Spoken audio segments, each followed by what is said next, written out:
نحمده ونصلي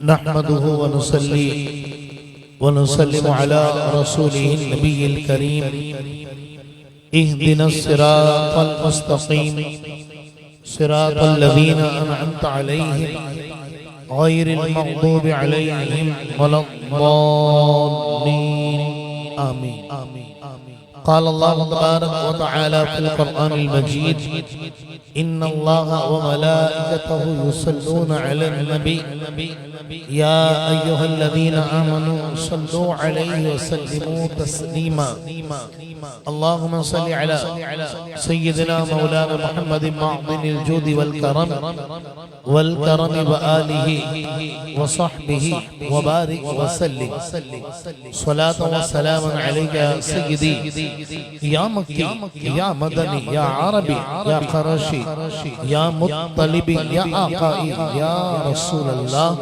صلی اللہ علیہ وسلم صبح طیبہ میں ہوئی بڑھتا ہے باڑا نور کا اور صدقہ لینے نور کا آیا ہے تارا نور کا جو گدا دیکھو لیے جاتا ہے توڑا نور کا ارے نور کی سرکار ہے کیا اس میں توڑا نور کا میں گدا تو بادشاہ بھر دے پیالہ نور کا نور دن دگنا تیرا دے ڈال صدقہ نور کا ناریوں کا دور تھا دل جل رہا تھا نور کا تم کو دیکھا اے عمر ہو گیا ٹھنڈا کلیجہ نور کا ان کے قصر قدر سے خلد ایک کمرہ نور کا سدرہ پائیں باغ میں نناز پودا نور کا تیرے ہی ماتھے رہا اے جان سہرا نور کا بخت جاگا نور کا اور چمکا ستارہ نور کا میں گدا تو بادشاہ بھر دے پیالہ نور کا اور نور دن دونا تیرا دے ڈال صدقہ نور کا تو ہے سایہ نور کا ہر عزم ٹکڑا نور کا سائے کا سایہ نہ ہوتا ہے نہ سایہ نور کا بھیک لے سرکار سے لا جلد کاسا نور کا ماہ نو تیبہ میں پڑتا ہے مہینہ نور کا چاند جھک جاتا جدھر انگلی اٹھاتے مہد میں اور کیا ہی چلتا تھا اشاروں پر کھلونا نور کا سرمگی آنکھیں حریم حق کے وہ مشکی غزال کہ ہے فضائل مقام تک جن کا رنہ نور کا شمع دل اشکات تن سینہ زجاجہ نور کا آقا تیری صورت کے لیے آیا ہے سورہ نور کا کاف گیسو ہادہن یا ابرو آکے عین صاد کاف ہا یا عین صاد ان کا ہی چہرہ نور کا اے رضا یہ احمد نوری کا پیز نور ہے ہو گئی میری غزل بڑھ کر قصیدہ نور کا الحمدللہ آج 26ویں شب ہے اور آج الحمدللہ بخاری مسجد کھارا در میں 28 سپاروں کی تلاوت مکمل ہو چکی ہے کل درس قرآن اختتام کے قریب تھا اور لائٹ چلی گئی انشاءاللہ آج وہیں سے کنٹینیو کریں گے اللہ رب العالمین ہم سب کو قرآن مجید فرقان حمید کے انوار اور تجلیات سے مالا مال فرمائے آج کی نسبت امیر اہل سنت امیر دعوت اسلامی بانی دعوت اسلامی حضرت علامہ مولانا محمد الیاس عطار قادری صاحب دامت برکاتہم العالیہ سے ہے کہ جن کی دینی خدمات اتنی ہیں کہ ہزاروں علماء بنا دیے جن کے فیضان نظر نے لاکھوں حفاظ بنا دیے اور معاشرے کا بگڑا ہوا نوجوان کو رسول اللہ علیہ السلام کی بتائے ہوئے طریقے پر گامزن کر دیا۔ آج ان کا یوم ولادت ہے، ان کی ولادت کی شب ہے۔ اللہ رب العالمین ان کاملین کا صدقہ اللہ ہمیں بھی اپنے دین کی خدمت کے لیے قبول فرما لے، آمین بجاہ النبی الامین صلی اللہ علیہ وآلہ وسلم۔ سورۃ الواقعہ سے آغاز ہو رہا ہے۔ سورہ واقعہ مکی ہے، اس میں 96 آیتیں اور 3 رکوع ہیں۔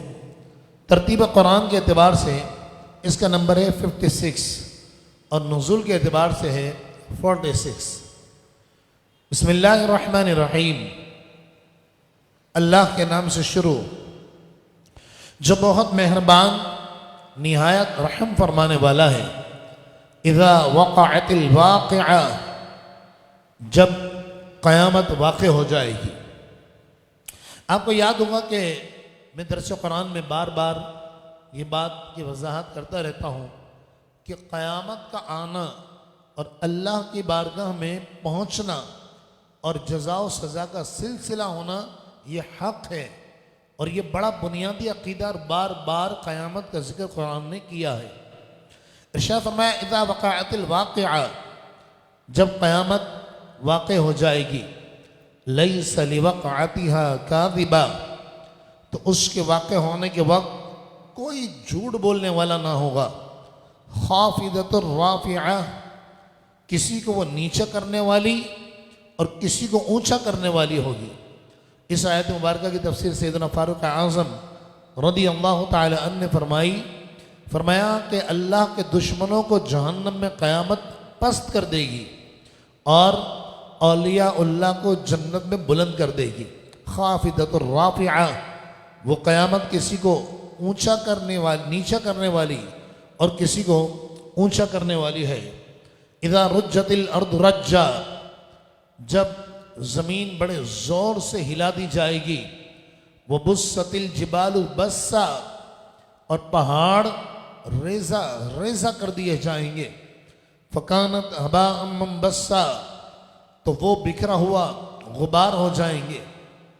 یعنی جس طرح آپ نے دیکھا ہوگا کہ دھوپ کا جب شیڈو پڑ رہا ہوتا ہے، سایہ پڑتا ہے دھوپ کا، تو جہاں سے دھوپ مثال کے طور پر کسی کھڑکی سے، روشن دان سے دھوپ آ رہی ہے، تو جو زمین پر پڑ رہی ہے اور جتنا اس کا ڈسٹینس ہے، تو آپ دیکھتے ہیں باریک باریک ذرات اڑتے ہوئے نظر آتے ہیں۔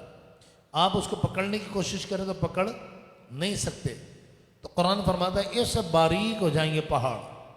فکانت ہباء منبثا، تو وہ بکھرا ہوا غبار ہو جائیں گے۔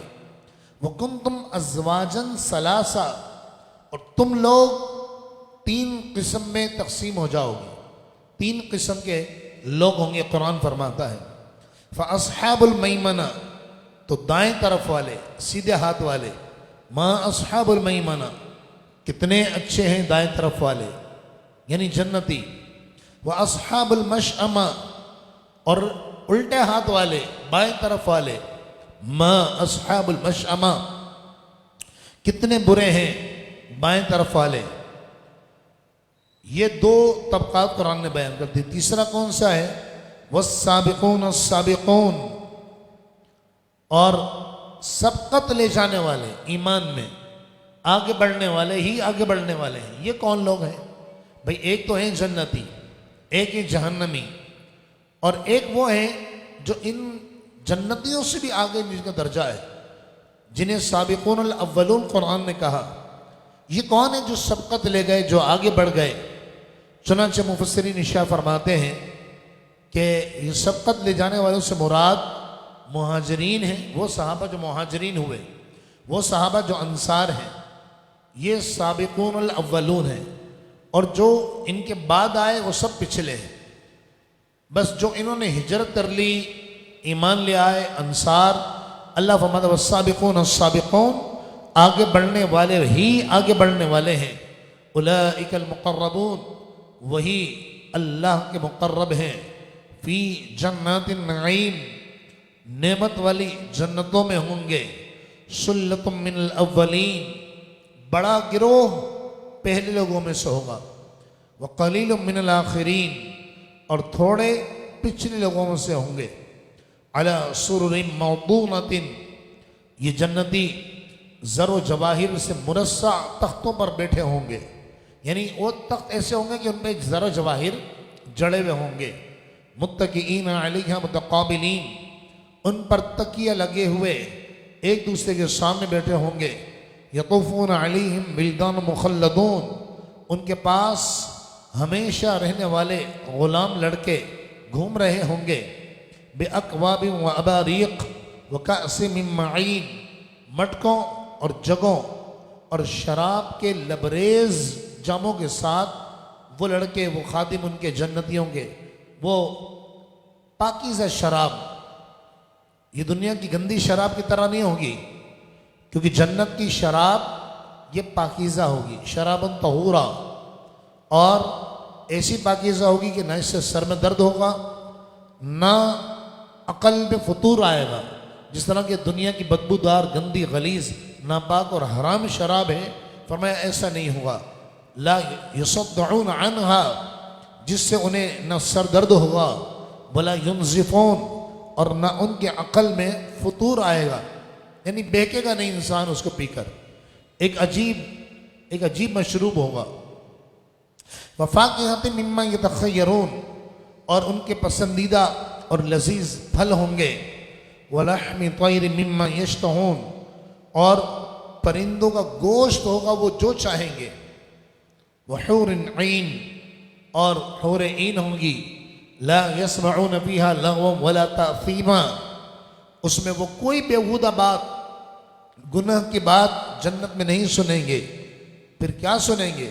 الا قیلا سلاما سلاما، ہر طرف بس سلام سلام کی آوازیں ہوں گی، اللہ کا ذکر کر رہے ہوں گے، یہ شان ہے سابقون الاولون جو مقربین ہیں، صحابہ کرام علیہم رضوان۔ اس کے بعد اللہ رب العالمین دوسرے جنتیوں کا جو گروہ ہے اصحاب یمین ہے، دائیں طرف والے، وہ کون ہیں؟ ان کا مقام کیا ہے؟ اللہ فرماتا ہے اصحاب الیمین، اور دائیں طرف والے، ما اصحاب الیمین، کیا ہی اچھے ہیں دائیں طرف والے، فی صدر مخضود، وہ بغیر کانٹوں کی بیریوں میں ہوں گے، وطلح منضود، اور تہ بتہ کیلوں میں ہوں گے،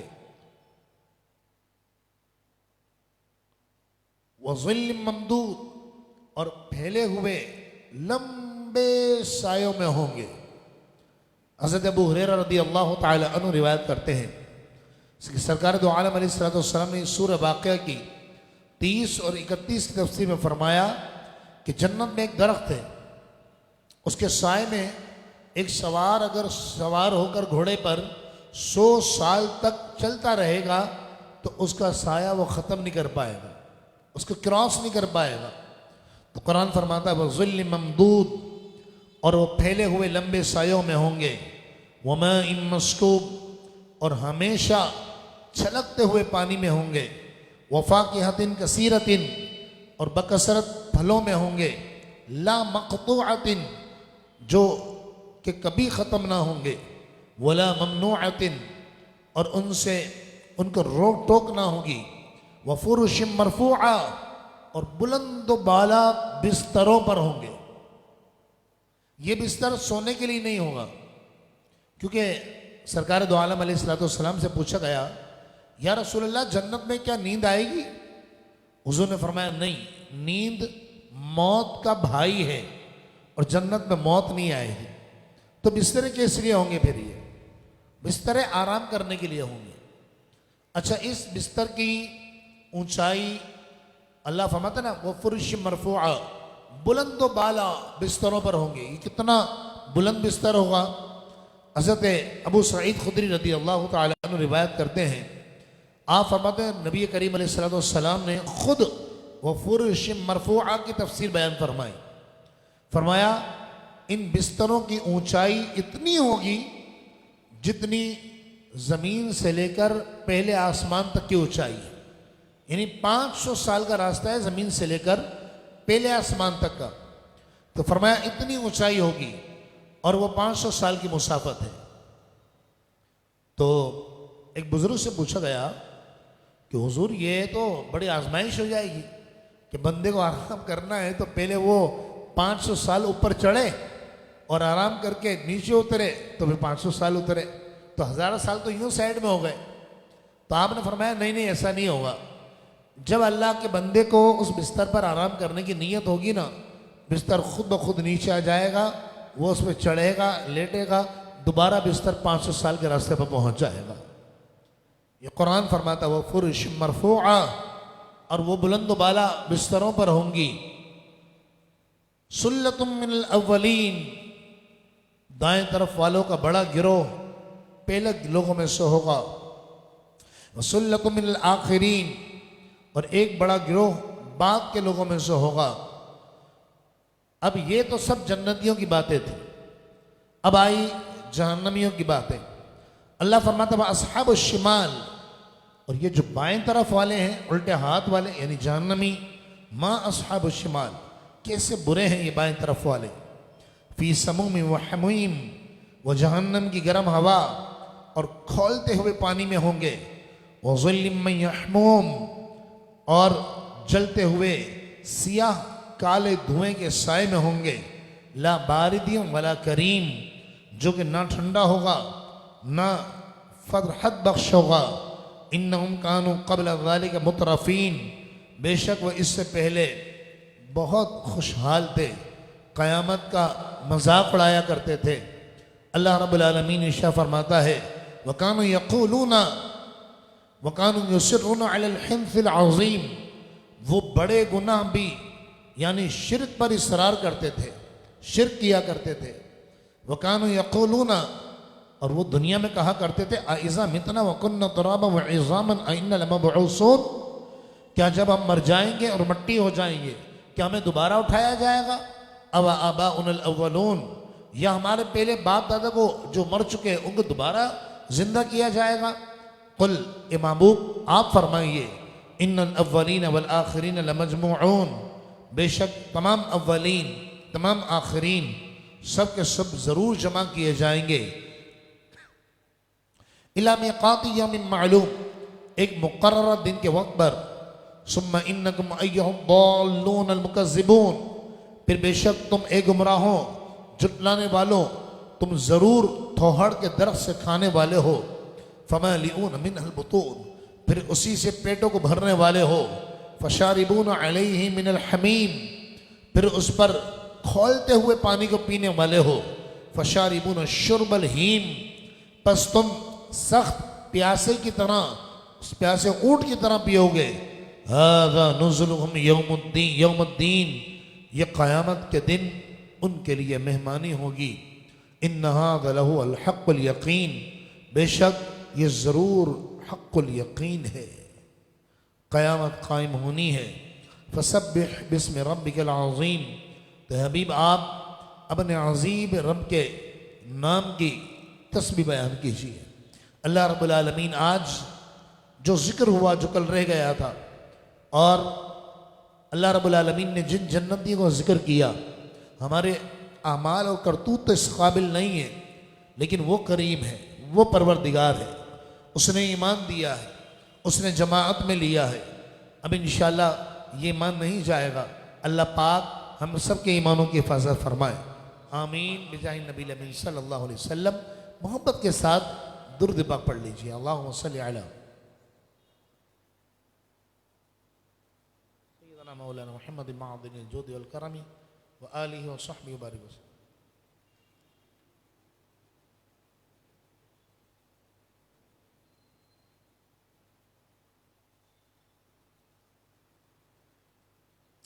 اٹھائیسویں پارے کا آغاز ہو رہا ہے. آج دیکھیں نا بخاری مسجد میں 28 پاروں کی تلاوت مکمل ہو گئی.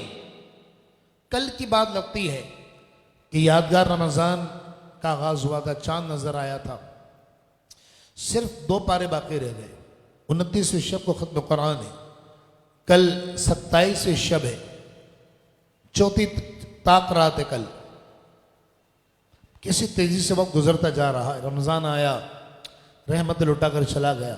اللہ پاک اس رمضان کو ہمارے لیے بخشش کا ذریعہ بنائے. اس رمضان کو اللہ پاک ہمارے لیے عزتوں کا ذریعہ بنائے، روزی کا ذریعہ بنائے، آمین بجاہ سید المرسلین صلی اللہ علیہ وسلم۔ 28 و 12 سورۃ المجادلہ سے آغاز ہو رہا ہے۔ سورۃ المجادلہ مدنی ہے، اس میں 22 آیتیں اور 3 رکوع ہیں۔ ترتیب قرآن کے اعتبار سے اس کا نمبر ہے 58 اور نزول کے اعتبار سے ہے 105۔ اس سے پہلے کہ 28 سے 12 کے آغاز سے ایک شرعی حکم بیان کیا جا رہا ہے، اور یہ تمام شادی شدہ حضرات بہت غور سے سنیں، اور وہ بھی جن کی شادی ہونے والی ہے، اور وہ بھی کہ جن کو شادی کرنے کا ارادہ ہے، نہیں بھی ارادہ ہے تب بھی سن لیں۔ اللہ پاک جتنے ہمارے بھائی بہنیں جن کی شادیاں نہیں ہوئی، اللہ پاک غیب سے اسباب پیدا فرما دے، رشتوں کی بندشیں ہیں، رکاوٹیں ہیں تو دور فرما دے۔ یہ شرعی مسئلہ پہلے بھی گزرا ہے، آپ کو یاد ہوگا کہ میں نے کہا تھا کہ 28واں پارہ جب آئے گا تو ہم آپ کو انشاءاللہ عرض کریں گے کہ زہار کس کو کہتے ہیں۔ 18ویں پارے میں یہ آیت مبارکہ آئی تھی اور میں اتنی وضاحت نہیں کر پایا تھا ٹائم کی وجہ سے، آج یہ ساری وضاحت آ رہی ہے۔ اعلیٰ حضرت فاضل بریلوی رضی اللہ تعالی عنہ فتاوی رضویہ شریف میں آپ سے سوال کیا گیا، جلد نمبر 5 صفحہ نمبر 631۔ اعلیٰ حضرت سے سوال یہ کیا گیا کہ ایک شخص نے غصے کی حالت میں اپنی بیوی کو ماں کہہ دیا یا بہن کہہ دیا تو کیا نکاح ٹوٹ جائے گا؟ نکاح کا کیا حکم ہے؟ تو اعلیٰ حضرت فاضل بریلوی رحمۃ اللہ علیہ نے جواب دیا کہ بیوی کو ماں یا بہن کہہ کر پکارنا یا یوں کہیں کہ تم میری ماں ہے، یہ سخت ناجائز اور گناہ ہے۔ ہاں، اس سے نکاح میں کوئی فرق نہیں آئے گا، کوئی خلل نہیں آئے گا، صرف توبہ کرنا لازم ہے، کفارہ لازم نہیں ہے۔ ٹھیک ہے، ماں کہہ دیا، بہن کہہ دیا تو یہ گناہ ہے، لیکن کفارہ نہیں ہے، کوئی سزا نہیں ہے۔ سورہ مجادلہ کی ابتدائی آیات، یہ مسئلہ ذہن میں رکھیے گا، چونکہ یہ مسئلہ بڑا ٹپیکل ہے اور میں اس کو بہت آسان کر کے آپ کو سمجھانے کی کوشش کر رہا ہوں، آپس میں ہم اور آپ سمجھنے اور سمجھانے کی کوشش کر رہے ہیں۔ سورۃ المجادلہ کی ابتدائی آیات میں اللہ رب العالمین نے زہار کا مسئلہ بیان کیا، ضا ہا الف را، زہار۔ زہار کا حکم کیا ہے؟ یہ آیت کیوں نازل ہوئی؟ شان نزول کیا ہے اس کا؟ شان نزول سننے سے پہلے چند باتیں میں آپ کی خدمت میں پیش کروں گا، وہ سن لیجیے۔ سب سے پہلی بات، زہار کہتے کس کو ہیں؟ زہار یہ ہے کہ شوہر اپنی بیوی کو اپنی محرمہ عورت، یعنی ہماری محرمہ عورت کون ہے؟ ہماری ماں ہے، محرم ہے ہماری، عربی میں اس کو محرم کہتے ہیں اور ہم اردو میں محرم کہتے ہیں۔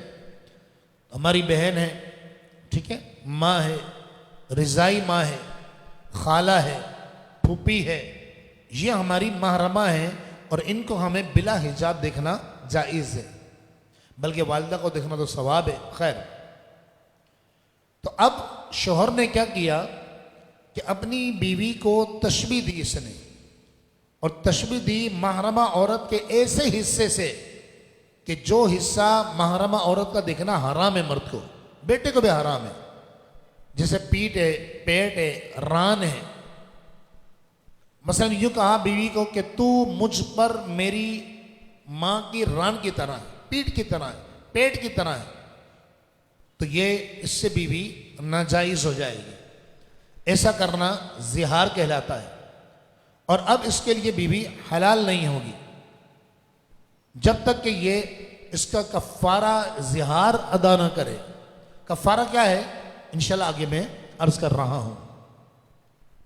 زمانہ جاہلیت میں زہار کو طلاق کہا جاتا تھا، بیوی سے صحبت کرنا حرام ہو جائے گا، طلاق نہیں پڑے گا۔ زمانہ جاہلیت میں اس زہار کو لوگ طلاق کہتے تھے، اور عورت حرام ہو جاتی تھی۔ چنانچہ مفسرین فرماتے ہیں ان آیات کا شان نزول یہ ہے کہ حضرت ایک صحابیہ ہیں حضرت خولہ بنت ثعلبہ، ان کے شوہر ہیں حضرت اوس بنت ابن صامت۔ تو خولہ بنت ثعلبہ اور اوس ابن صامت کا آپس میں کوئی جھگڑا ہو گیا، ان کے چھوٹے چھوٹے بچے تھے۔ تو حضرت اوس بن صامت نے غصے میں آ کر کہہ دیا اپنی بیوی کو کہ تو مجھ پر میری ماں کی پیٹ کی طرح ہے۔ غصے میں تو اس وقت بول دیا انہوں نے، لیکن یہ کلمہ نکلا تو اب انہیں افسوس ہوا۔ ان کی بیوی بھی سر پکڑ کے بیٹھ گئی کہ جناب یہ تو طلاق ہو گیا ہے، کیونکہ زمانہ جاہلیت میں اس جملے کو لوگ طلاق کہا کرتے تھے۔ اور ان کو ندامت ہوئی کہ اب چھوٹے چھوٹے بچے ہیں، اب کیا بنے گا گھر کا۔ چنانچہ یہ اپنی زوجہ سے کہنے لگے تو مجھ پر حرام ہو گئی ہے۔ تو حضرت خولہ بنت ثعلبہ رضی اللہ تعالی عنہ حضور کی خدمت میں حاضر ہوئیں اور انہوں نے آ کر پہلے تو اپنے شوہر کی شکایت لگائی کہ اس طرح جھگڑا ہوا اور یا رسول اللہ اس نے آپ نے شکایت کی اور کہا کہ انہوں نے اس طرح کے الفاظ بول دیے۔ سرکار دو عالم علیہ السلام خاموش ہو گئے، کوئی جواب نہیں دیا، کیونکہ زمانہ جاہلیت میں اس جملے کو طلاق کہتے تھے۔ حتیٰ کہ اتنا حضور خاموش رہے کہ سورہ مجادلہ کی ابتدائی آیت نازل ہو گئی اور اس میں حکم بیان کر دیا کہ یہ طلاق نہیں ہے، بیوی اگرچہ ناجائز ہو جائے گی لیکن کب تک؟ جب تک کہ زہار کا کفارہ ادا نہ کرے۔ کفارہ ادا کر لے بغیر نکاح کے بیوی جائز ہو جائے گی اور طلاق بھی نہیں پڑے گی۔ زہار کا کفارہ کیا ہے وہ میں آگے عرض کرتا ہوں۔ چنانچہ رب العالمین ارشاد فرماتا ہے بسم اللہ الرحمن الرحیم، اللہ کے نام سے شروع جو بہت مہربان نہایت رحم فرمانے والا ہے۔ قد سمع اللہ قول التی، بے شک اللہ نے اس عورت کی بات کو سن لیا، تجادلک فی زوجہا، جو اے حبیب آپ سے اپنے شوہر کے بارے میں تکرار کرتی ہے، وتشتکی الی اللہ، اور اللہ کے حضور وہ شکایت کرتی ہے، واللہ یسمع تحاورکما، اور تم دونوں کی باتیں اللہ تعالیٰ سن رہا ہے۔ ان اللہ سمیع بصیر، بے شک اللہ تبارک و تعالیٰ سب کچھ سننے والا اور سب کچھ دیکھنے والا ہے۔ الذین یظاہرون منکم من نسائہم، جو لوگ تم میں سے اپنی بیویوں سے زہار کر بیٹھے، یعنی ان کو اپنی ماں کہہ دیں، ماں کی پیٹ کی طرح، یا ماں کہہ دیں۔ اللہ فرماتا ما ہن امہاتہم، حالانکہ وہ بیویاں ان کی مائیں نہیں ہیں۔ ان امہاتہم الا اللہ ولدنہم، ان کی مائیں تو صرف وہ عورتیں ہیں جن سے یہ پیدا ہوئے۔ وَإِنَّهُمْ لَيَقُولُونَ مُنْكَرًا مِنَ الْقَوْلِ وَزُورًا، اور بے شک وہ بہت بری اور محض جھوٹی بات کہہ رہے ہیں۔ اس میں توبہ لازم ہے، توبہ کر لو۔ بیوی کو ماں کہا ہے، گناہ ہے، نکاح نہیں ٹوٹے گا۔ اگر توبہ کر لو گے ان اللہ وَإِنَّ اللَّهَ لَغَفُورٌ غَفُورٌ، تو بے شک اللہ تعالیٰ بہت معاف کرنے والا اور سب گناہوں کو بخش دینے والا ہے۔ اب ہوا یہ کہ زہار کا مسئلہ سمجھ میں آ گیا آپ لوگوں کو کہ زہار کس کو کہا جاتا ہے۔ اب سوال یہ پیدا ہوتا ہے کہ ایک شخص زہار کر بیٹھا، بیوی کو تشبیہ دے دی ماں یا بہن یا خالہ کے جسم کے ایسے حصے سے جس کو دیکھنا حرام ہے۔ اب اس کا کفارہ کیا ہے؟ قرآن مجید فرقان حمید نے اس کے کفارے کی 3 صورتیں بیان کی ہیں۔ پہلی صورت کیا ہے؟ فرمایا والذین یظاہرون من نسائہم، اور جو لوگ اپنی بیوی سے زہار کر بیٹھے۔ اب زہار کر لیا، غلطی ہو گئی، ٹھیک ہے، بیوی حرام نہیں ہوئی لیکن کفارہ لازم ہے۔ جسے بندہ روزہ توڑ لے نعوذ باللہ جان بوجھ کر، کوئی مجبوری بھی نہ ہو، اور کھا لیا اس نے جان بوجھ کر، تو نتیجہ کیا ہوگا؟ کفارہ لازم آئے گا۔ بندہ کافر نہیں ہوگا لیکن کفارہ لازم آئے گا۔ کفارہ کیا ہے؟ 60 روزے رکھو رمضان کے بعد۔ خیر، تو اب یہاں بات چل رہی زہار کی۔ یہ زہار کر بیٹھا، اللہ فرماتا ہے ثم يعودون لما قالوا، پھر وہ اس بات سے لوٹنا چاہیں جو انہوں نے کہہ ڈالی ہے، یعنی اب وہ کفارہ ادا کرنا چاہ رہے ہیں کہ ٹھیک ہے بیوی دوبارہ حلال ہو جائے، تعلقات استوار ہو جائیں۔ اللہ فرماتا ہے پہلی شرط یہ ہے کہ اگر کر سکتے ہیں تو یہ کام کریں، کیا؟ فتحریر رقبۃ من قبل ان یتماسا، ایک غلام آزاد کریں گے اس سے پہلے کہ وہ ایک دوسرے کو ہاتھ لگائیں۔ ایک دوسرے کو ہاتھ لگانا یعنی صحبت کرنا حرام ہے جب تک کہ غلام آزاد نہ کر لیں۔ اچھا، یہاں احناف کے نزدیک غلام بچہ ہو، بوڑھا ہو، کافر ہو، جوان ہو، مرد ہو، عورت ہو، اس کی کوئی قید نہیں ہے، بس غلام ہونا چاہیے۔ اب چونکہ اسلام کی برکت سے غلام نہیں ہے الحمدللہ، اور ہر طرف ہر شخص آزادی کی فضا میں سانس لے رہا ہے، اور آپ اور ہم سب اور اس وقت جتنے ناظرین میں ہمارے ساتھ شامل ہیں یوٹیوب اور فیس بک کے ذریعے، ہم سب الحمدللہ آزاد ہیں، ہمیں اسلام نے آزادیاں دی ہیں، ورنہ پہلے تو انسان کا غلام تھا۔ تو اسلام نے پہلی شرط ہی لگائی، گناہ کر لیا غلام آزاد کرو۔ اللہ فرماتا فَمَن لَّمْ يَجِدْ، اگر غلام موجود نہ ہو پھر کیا کرنا ہے؟ فرمایا فَصِيَامُ شَهْرَيْنِ مُتَتَابِعَيْنِ، تو 2 مہینے مسلسل روزے رکھنا ہے۔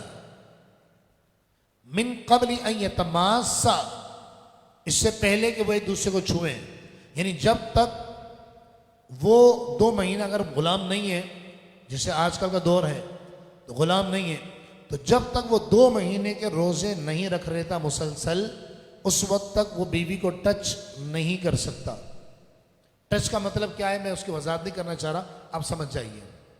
تو قرآن شاہ فرماتا مسلسل متتابعین، مسلسل کی بھی تھوڑی وضاحت کر دوں۔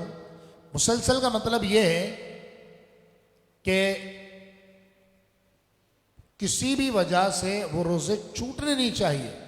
اب دیکھیں یہاں یہ مرد رکھے گا روزے، عورت نہیں رکھے گی، کیونکہ زہار کس نے کیا ہے؟ غلطی کس نے کی ہے؟ مرد نے۔ بولا مرد نے نا، اس کو 60 روزے رکھنے۔ مسلسل کا مطلب یہ ہے کہ ایک روزہ بھی نہیں چھوٹے، کسی وجہ سے ایک روزہ بھی چھوٹ گیا تو پچھلے جتنے رکھے تھے نا وہ سب چلے جائیں گے، دوبارہ اسے رکھنا پڑے گا۔ اور اس کے اندر کوئی عذر بھی نہیں مانا جاتا، بیمار ہو گیا نہیں رکھو روزہ، بیماری اتنی بڑھ گئی کہ روزہ چھوڑنا ہے، جتنے روزے رکھے سب گئے۔ کسی دن سحری میں آنکھ نہیں کھلی، گئے روزے، نیت کی نہیں تھی۔ اب دیکھیں رمضان شریف میں کیا ہوتا ہے، رمضان شریف میں اگر آپ کی آنکھ کھلے اور اذان ہو رہی ہو فجر کی تو آپ سمجھ جائیں گے کہ سحری کا وقت چلا گیا ہے، تو آپ پانی بھی نہیں پیے، کچھ نہیں کیا، آرام سے روزے کی نیت کر لیں۔ ایسے ہی ہے نا، سحری اول وقت میں کر لی تھی، پھر تھا کہ آخر میں چائے پی لوں گا اٹھ کر، نیت نہیں کی تھی روزے کی اور سو گیا، صبح 8 بجے آنکھ کھلی، صبح 8 بجے آنکھ کھلی، لیٹ آنکھ کھلی۔ حالانکہ نماز چھوڑنی نہیں چاہیے، نماز بری بات ہے، حرام ہے۔ تو اب آنکھ کھلی ہے تو وہ 8 بجے بغیر کچھ کھائے پیے روزے کی نیت کر لے، روزہ ہو جائے گا۔ یہ فرض روزے کے لیے، لیکن کفارے کا جو روزہ ہے نا، اس کی نیت سحری کا وقت ختم ہونے سے پہلے کرنی ہے۔ اگر وقت نکل گیا، اب نیت نہیں کی تو روزے گئے۔ مثال کے طور پر 60 روزے رکھنے مسلسل، کسی شخص نے 59 روزے رکھ لیے، ایک روزہ رہ گیا اور عید آ گئی، گئے سارے روزے۔ 59 روزے رکھ لیے، بیمار پڑ گیا ایک روزے پہ، گئے سارے روزے۔ 59 روزے رکھ لیے، میں تو 59 پہ جا کے بات کر رہا ہوں نا، 59 پر 14 رکھ لیے، 15 رکھ لیے، 59 59 رکھ لیے، اور آنکھ نہیں کھلی، صبح ہو گئی، گئے سارے روزے، دوبارہ ایک سے رکھے۔ آپ کہیں گے جی یہ کیا بات ہے؟ تو بھیا کس نے کہا تھا آپ کو کہ زہار کیجیے؟ آپ نے خود کیا ہے نا زہار، اب بھگتو اس کو۔ اللہ کسی پر ظلم نہیں کرتا۔ ما یفعل اللہ بعذابکم ان شکرتم وآمنتم، اللہ تمہیں سزا دے کر کیا کرے گا؟ قرآن میں اللہ نے فرمایا اگر تم شکر کرو، ایمان لے آؤ۔ لہٰذا شادی کے بعد اس طرح کے الفاظ، طلاق کے خاص طور پر، خدا کے لیے جتنے نوجوان سن رہے ہیں نا، کوئی یہ نہ سمجھے نہیں میں تو طلاق دوں گا ہی نہیں۔ یہ جتنے طلاق جذباتی انسان طلاق دینے والے ہوتے ہیں نا، ان سے پوچھو تو یہی گل بولیں گے نہیں جی ہمیں تو بڑی محبت تھی, ہمارے گھر میں تو بڑا سکون تھا, بس ایک دن غصہ آ گیا. بس وہی لمحہ ہوتا ہے, اس کو کنٹرول کرنا ہوتا ہے. خدا کے لیے اپنے گھر کی طرف دیکھیں, گھر کے سکون کی طرف دیکھیں. ایک لمحے کے لیے آپ اپنی فرسٹریشن دور کر لیں گے طلاق بول کر, لیکن بعد میں پھنس جائیں گے. اس لیے, اور ایک بات اور, آپ یہ دیکھیں اللہ اور رسول کا کتنا کرم ہے, اور خواتین کو کتنی آسانیاں اللہ اور رسول نے دی ہے کہ عورت نہیں رکھے گی روزے, مرد کو حکم دیا ہے کہ مرد روزے رکھے گا. اچھا اب جناب ایسا ہوا کہ زہار کر لیا کسی بوڑھے آدمی نے, وہ 60 گیا, وہ تو 5 روزے نہیں رکھ سکتا, بیمار ہو جائے گا, بہت زیادہ ضعیف العمری ہو چکی ہے. اگر جوان ہے تو وہ تو روزے ہی رکھے گا. تیسرا کفارہ کیا ہے کہ اگر کوئی روزے نہیں رکھ سکتا سے مراد یہ ہے کہ اس میں ہمت ہی نہیں ہے روزے رکھنے کی, بالکل بوڑھا ہے, لاٹھی ٹیک کے چلتا ہے بیچارہ, یا اللہ نہ کرے اس کو کوئی ایسا پرابلم ہے کہ کڈنی وغیرہ کا پرابلم ہے اور روزہ رکھنے سے اس کی جان جا سکتی ہے, یا جسم کا کوئی حصہ ضائع ہو سکتا ہے, اور علماء نے کہا اس کو کہ اب تم روزہ چھوڑ سکتے ہو, یہ شریعت کی طرف سے تمہیں اجازت ہے. ٹھیک ہے, ایسا بوڑھا آدمی, ایسا ضعیف العمر, ایسا بیمار کہ اب یقین لگتا ہے کہ یہ اب زندگی میں کبھی صحیح ہوگا ہی نہیں, یعنی ایک غالب گمان یہ ہے, تجربہ یہ ہے کہ یہ صحیح نہیں ہوگا. تو اب قرآن نے فرمایا اگر یہ نہ رکھ سکے فَمَن لَمْ يَسْتَطِعْ, اگر روزے رکھنے کی استطاعت نہ ہو, استطاعت کا لفظ قرآن میں, طاقت نہ ہو, فَمَن لَمْ يَسْتَطِعْ, اگر طاقت نہ ہو, فَإِطْعَامُ 60 مسکینہ, تو 60 مسکینوں کو 2 وقت کا پیٹ بھر کے کھانا کھلا دے بس. اچھا اس میں ٹچ کرنے کی کوئی شرط نہیں ہے قرآن میں, اس لیے علماء نے فرمایا کہ اگر وہ کھانا کھلانے کے دوران بھی بیوی کے پاس جاتا ہے تو یہ جائز ہوگا, یعنی روزانہ وہ 10 مسکینوں کو کھانا کھلا رہا ہے مثال کے طور پر, تو اس میں کوئی مذاقہ نہیں ہے. شریعت نے قرآن نے فرمایا یہ زہار کا کفارہ ہے, یا تو غلام آزاد کرے, غلام موجود نہیں ہے, 60 روزے رکھے. 60 روزے رکھنے کی مسلسل 60 روزے رکھنے کی استطاعت اور طاقت نہیں ہے تو پھر 60 مسکینوں کو 2 وقت کا پیٹ بھر کر کھانا کھلا دے. یہ کیوں؟ میں جب پہلی بار یہ آیتیں پڑھی نا, ہم جب درس نظامی پڑھا کرتے تھے لاہور میں لاہور پڑھنے گیا تھا, تو میرے ذہن میں سوال آیا کہ شریعت مطہرہ نے اتنی سختی کیوں رکھی ہے, یعنی اتنے سخت شرائط, اتنی سختی مرد کے اوپر کہ نکاح کرے گا تو قاضی مرد لائے گا, مہر مرد دے گا, ولیمہ مرد کرے گا, عورت کو رہائش مرد دے گا, عورت کو نان نفقہ یعنی خرچہ وغیرہ روٹی کپڑا یہ مرد دے گا. تو میں سوچتا تھا کہ ایک دن پھر ہم نے استاد صاحب سے سوال کیا, انہوں نے کہا اللہ اور اس کے رسول نے عورتوں کی عزت کی اور احساسات کی حفاظت فرمائی ہے, کیونکہ عورت کو زمانے جاہلیت میں جانور سے بدتر سمجھا جاتا تھا. تو میری بہنوں, میری بیٹیوں, خدا کے لیے شریعت کی پابندی کرو. یہ سب بھیڑیے ہیں جو آپ کو آزادی کا نعرہ لگاتے ہیں اور بولتے ہیں جناب عورت آزاد ہونی چاہیے. نہیں, یہ حقیقت جو بیریئرز اسلام نے لگائے ہیں, جو رکاوٹ اسلام نے آپ تک پہنچنے کے لیے لگائی ہیں, نکاح کی شرائط رکھی ہیں, گواہ کی شرائط رکھی ہیں, یہ صرف اس لیے کہ کوئی بھیڑی آپ تک نہ پہنچ جائے. آپ کی عزت, آپ کی عصمت کی حفاظت ہے, آپ کے والدین کی عزت کی حفاظت ہے. اللہ تبارک و تعالی عقل سلیم عطا فرمائے, شریعت مطہرہ کی پابندی کرنے کی توفیق عطا فرمائے. اللہ نے فرمایا یہ حکم کس کے لیے ہے؟ فرمایا ذالک لتؤمنوا باللہ ورسولہ, یہ حکم اس کے لیے ہے جو اللہ پر اور اس کے رسول پر ایمان رکھتا ہو. وتلک حدود اللہ, اور یہ اللہ کی حدود ہیں. وللکافرین عذاب علیم, اور کافروں کے لیے دردناک عذاب ہے. اللہ تبارک و تعالی ہم سب کے گھرانوں کی حفاظت فرمائے, ہماری عزتوں کی حفاظت فرمائے. جو ہمارے ریلیشن ہیں, جتنے تعلقات رشتے ہیں, اللہ پاک ان سب کو قائم و دائم فرمائے. آمین بجاہ نبی الامین صلی اللہ علیہ وسلم. محبت کے ساتھ درود پاک پڑھ لیجیے. اللہم صلی علی سیدنا مولانا محمد معدن الجود والکرم وآلہ وصحبہ وبارک وسلم. صلاۃ و سلام علیک یا رسول اللہ.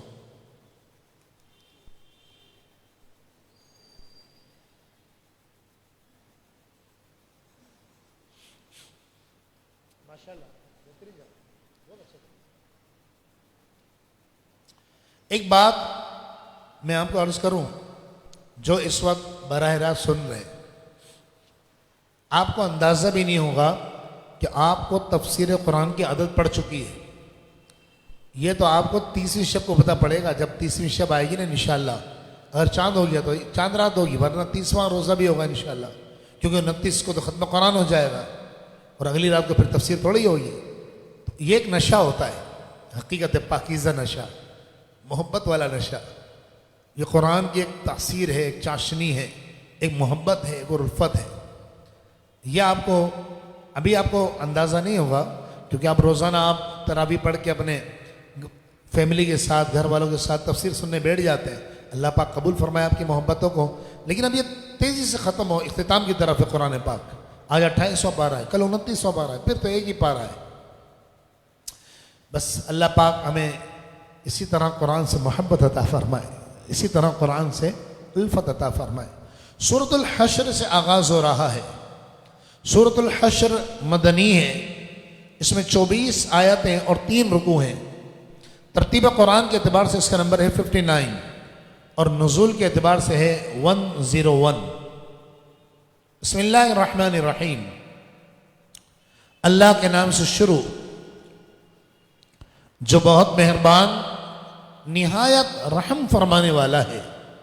سبح للہ ما فی السماوات وما فی الارض، اللہ کی پاکی ہے، بیان اللہ کی پاکی بیان کی ہر اس چیز نے جو آسمان میں ہے اور جو زمین میں ہے۔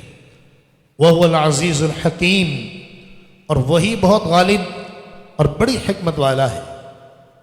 وَالَّذِي أَخْرَجَ الَّذِينَ كَفَرُوا، وہی ہے کہ جس نے اہل کتاب میں سے کافروں کو نکال دیا۔ یہ قرآن کس کی بات کر رہا ہے؟ یہ کون سے کافر ہیں جن کے بارے میں قرآن کہہ رہا ہے کہ اہل کتاب میں سے ان کفار کو اللہ نے ان کے شہروں سے نکال دیا، ان کے گھروں سے نکال دیا؟ آپ کو یاد ہوگا کہ جب غزوہ بدر ہوا تو میں نے آپ کو بتایا تھا کہ غزوہ بدر میں جب ہم 9 پارے سورہ انفال کی تفسیر سن رہے تھے، اس میں نے آپ کو بتایا تھا کہ جب حضور علیہ السلام مدینہ منورہ آئے، اب مدینہ منورہ کی ریاست کو ڈیولپ کرنا تھا اور اس کی تعمیر اور توسیع اور ترقی کے مراحل سے اسے گزارنا تھا، تو ضروری یہ تھا کہ جنگ نہ ہو، کلیش نہ ہو۔ تو حضور علیہ السلام نے مدینہ کے اطراف میں جتنے یہودی، عیسائی اور جتنے لوگ رہا کرتے تھے اور قبیلے تھے، ان سے ایک معاہدہ کیا کچھ عرصے تک کے لیے، اور معاہدہ یہ تھا کہ ہم تم سے نہیں لڑیں گے، تم ہم سے نہیں لڑنا، ہم اس کی مدد نہیں کریں گے جو تم سے لڑے گا، اور تم نے بھی اس کی مدد نہیں کرنی جو ہم سے لڑنے کے لیے آئے۔ یاد ہے نا آپ کو؟ اب ہوا یہ کہ جب بدر میں کفار آئے نا، احد میں آئے، تو قبیلہ بنی نضیر، قبیلہ بنو نضیر جو ہے یہ یہودیوں قبیلہ تھا، اہل کتاب تھے یہودی، تو یہودیوں قبیلہ تھا، ان کے بارے میں یہ آیت نازل ہوئی۔ انہوں نے در پردہ کفار کی مدد کی بدر میں، اور عہد کو، معاہدے کو توڑ دیا۔ اب ظاہر سے جب معاہدے کو توڑ دیا تو حضور علیہ السلام جب غزوے سے فارغ ہو کر مدینہ طیبہ آئے تو ہوا یہ کہ غزوہ بدر میں اسلام کی فتح ہوئی۔ تو بنی نذیر جو تھے یہ کہنے لگے یہ وہی نبی ہیں جن کے بارے میں ہم نے توریت میں پڑھا ہے اور یہ اللہ کے آخری نبی ہے، لیکن جب غزوہ احد میں مسلمانوں کو شکست اور ہزیمت کا سامنا ہوا تو یہ شک میں پڑ گئے اور انہوں نے مسلمانوں کی مخالفت شروع کر دی، صحابہ کرام سے عداوت رکھ لی دل میں۔ قبیلہ بنو نذیر کا ایک سردار تھا کعب بن اشرف۔ کعب بن اشرف یہ یہودی تھا اور رشوت خور تھا ایک نمبر کا۔ تو کعب بن اشرف جو ہے یہ مکہ مکرمہ پہنچا اور کعبہ شریف کے خلاف کو تھام کر، تھا یہ اہل کتاب یہودی تھا، لیکن اس نے کفار قریش سے معاہدہ کیا اور ان کا ساتھ دینے کی قسم کھائی، کعبہ شریف کے خلاف کو تھام کر قریش کے سرداروں سے حضور کے خلاف اس نے معاہدہ کیا۔ اللہ رب العالمین نے محبوب علیہ السلام کو مطلع کر دیا۔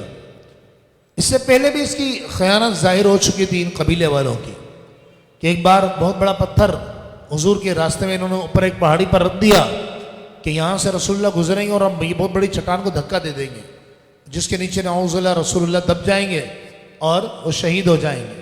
اللہ نے جبریل امین کو بھیجا، حضور تو اسی راستے سے آ رہے تھے، جبریل امین آئے، کہا یا رسول اللہ آج اللہ چاہتا ہے کہ آپ اس راستے سے نہیں بلکہ اس راستے سے تشریف لے جائیں، اور یوں اللہ رب العالمین نے اپنے محبوب کی حفاظت فرمائی۔ تو اب ہوا یہ، رسول اللہ علیہ السلام قبیلے بنو نذیر کی طرف روانہ ہوئے، محاصرہ کیا گیا ان کے قلعے کا محاصرہ کیا گیا، اور یہ محاصرہ 21 روز تک جاری رہا۔ اللہ رب العالمین نے یہودیوں کے دلوں میں رعب ڈال دیا، بالآخر حکم ہوا کہ ان کو جلا وطن کرنا پڑے گا۔ چنانچہ یہ اپنے ہاتھوں سے اپنے گھر توڑ رہے تھے۔ اللہ نے ایسا رعب ڈالا مسلمانوں کا یہودیوں پر، تو اس کی وجہ کیا تھی کہ وہ سچے مسلمان تھے۔ آج یہودی ہم پر حکومت کر رہے ہیں، کفار کر رہے ہیں۔ ہندو کو دیکھ لو جس کی کوئی اوقات نہیں ہے، وہ مسلمانوں کے لیے کیسی باتیں کرتے ہیں۔ اس کی وجہ کیا ہوئی ہے؟ اس کی وجہ یہ ہوئی ہے کہ ہم نے رسول اللہ کا دامن چھوڑ دیا ہے، ہم نے قرآن سے رشتہ توڑ دیا ہے۔ ہمیں قرآن کا بھی یاد آتا ہے رمضان میں، وہ بھی تب تک جب تک ہمارا کاروبار نہ کھل جائے۔ کاروبار کھل جائے تو لپیٹ کے سائڈ میں رکھ دیتے ہیں معذرت کے ساتھ، حقیقت ہے یہ۔ قرآن ارشاد فرماتا ہے والذی اخرج الذین کفروا من اہل الکتاب، وہی رب العالمین ہے کہ جس نے اہل کتاب میں سے کافروں کو نکالا، من دیارہم، ان کے اپنے گھروں سے، لأول الحشر، پہلی بار جلا وطن کرنے کے وقت، ما ظننتم ان یخرجوا، تمہیں ان کے نکلنے کا گمان تک نہ تھا، وظنوا ان مانعتهم حصونهم من اللہ، اور وہ اس گھمنڈ میں تھے کہ ان کے قلعے ان کو اللہ کے عذاب سے بچا لیں گے۔ ہمارے قلعے بڑے طاقتور ہیں۔ اللہ رب العالمین فرماتا فآتاهم من حیث لم يحتسبوا، پس ان پر ایسی جگہ سے اللہ کا عذاب آیا جہاں سے انہیں گمان بھی نہیں تھا۔ وقذف فی قلوبہم الرعب، اور اللہ رب العالمین فرماتا ہے کہ ان کے دلوں میں اللہ رب العالمین نے رعب ڈال دیا۔ یخربون بیوتهم بایدیہم، وہ اپنے گھروں کو اپنے ہاتھوں سے ویران کر رہے تھے۔ وایدی المومنین، اور مومنین بھی اپنے ہاتھوں سے ان کے گھروں کو ویران کر رہے تھے۔ فاعتبروا یا اولی الابصار، اے عقل مندو عبرت حاصل کرو۔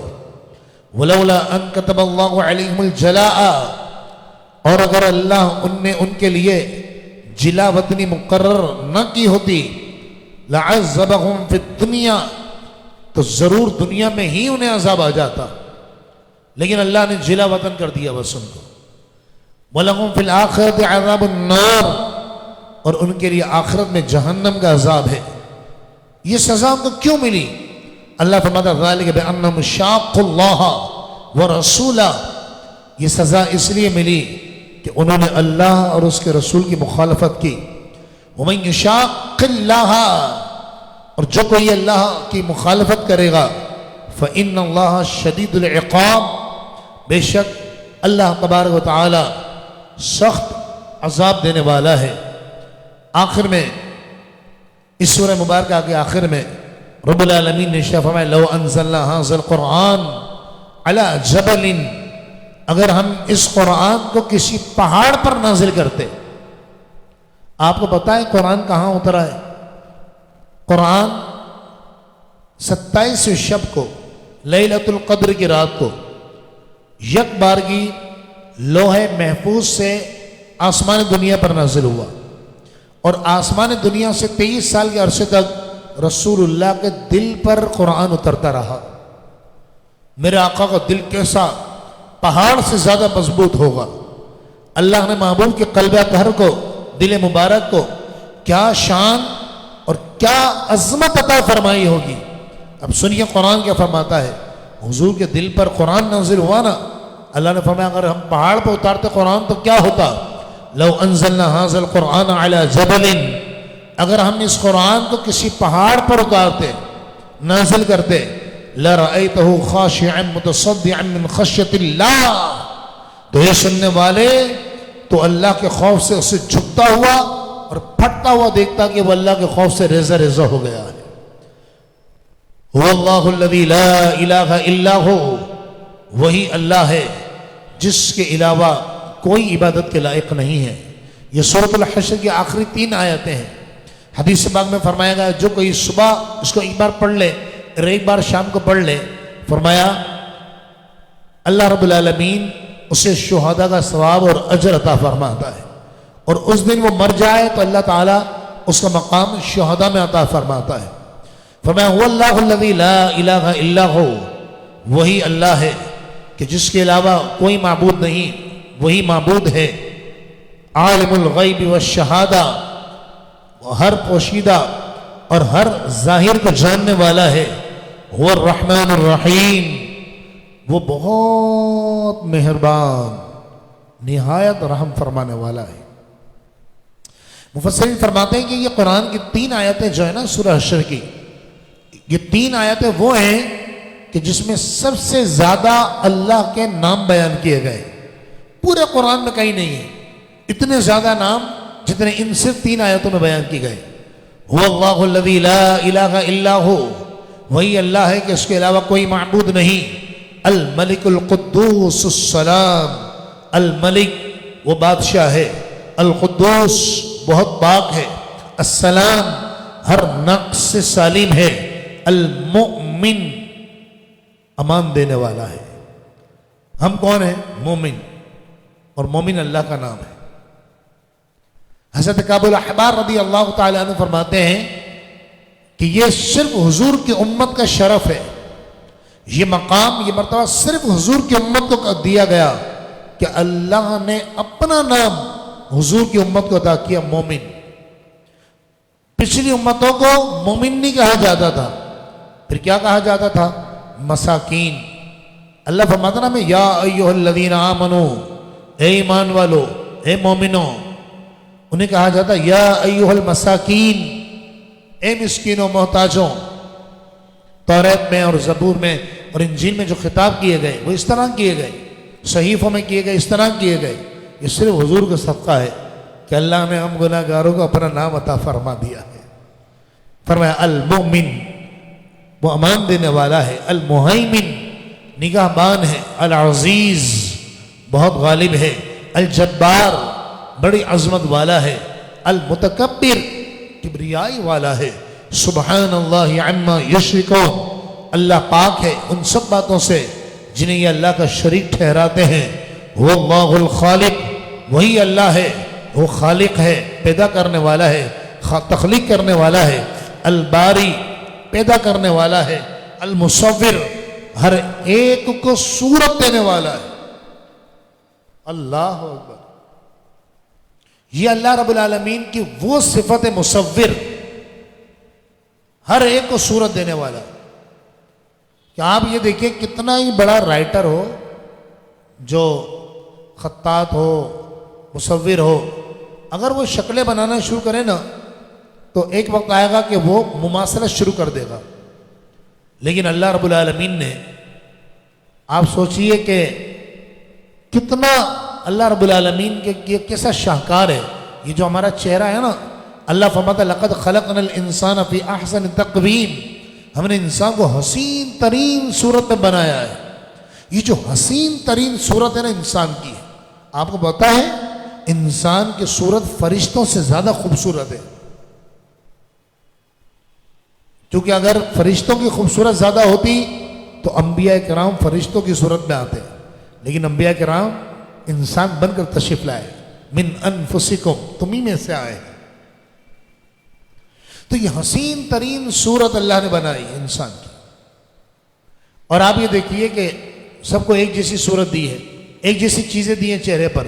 2 آنکھیں ہیں, 2 کان ہیں, ایک ناک ہے, ناک میں 2 نتنے ہیں, ہونٹ ہیں, ہونٹ کے اندر 32 دانت ہیں, اوپر 2 ابرو ہیں، لیکن آپ یہ دیکھیے کہ ہر بندے کا چہرہ علیحدہ ہوتا ہے. اور بعض اوقات ایسا ہوتا ہے کہ چلے چہرہ میچ بھی کر جاتا ہے، لیکن بہرحال پھر فرق ہوتا ہے ان میں، چہرہ میچ بھی کر جاتا ہے. لیکن یہ فنگر پرنٹس، یہ اگر جڑواں بچے بھی پیدا ہو نا ہم شکل، ان کے فنگر پرنٹس مختلف ہوں گے. انشاءاللہ کل 29 پارے میں یہ فنگر پرنٹس کا بھی تذکرہ آئے گا انشاءاللہ. کل تصویر روزانہ خیر اہم ہوتی ہے، لیکن کل اللہ اللہ قیامت کا جو ذکر ہے، جو تذکرہ ہے، اللہ اکبر، دل ہلنا شروع ہو جاتا ہے. 29 پارے میں وہ قیامت کا تذکرہ کیا گیا ہے. تو رب العالمین فرماتا المصور، ہر ایک کو صورت دینے والا ہے. لہ الاسماء الحسنى، سارے اچھے نام اسی کے ہیں. یسبح لہ ما فی السماوات وما فی الارض، اسی کے لیے ہے، تسبیح کرتی ہے جو چیز آسمانوں میں جو زمین میں ہے. وہو العزیز الحکیم، اور وہ بہت غالب اور بڑی حکمت والا ہے. محبت کے ساتھ درود پاک پڑھ لیجیے. اللہم صلی علی سیدنا مولانا محمد مبارک وسلم.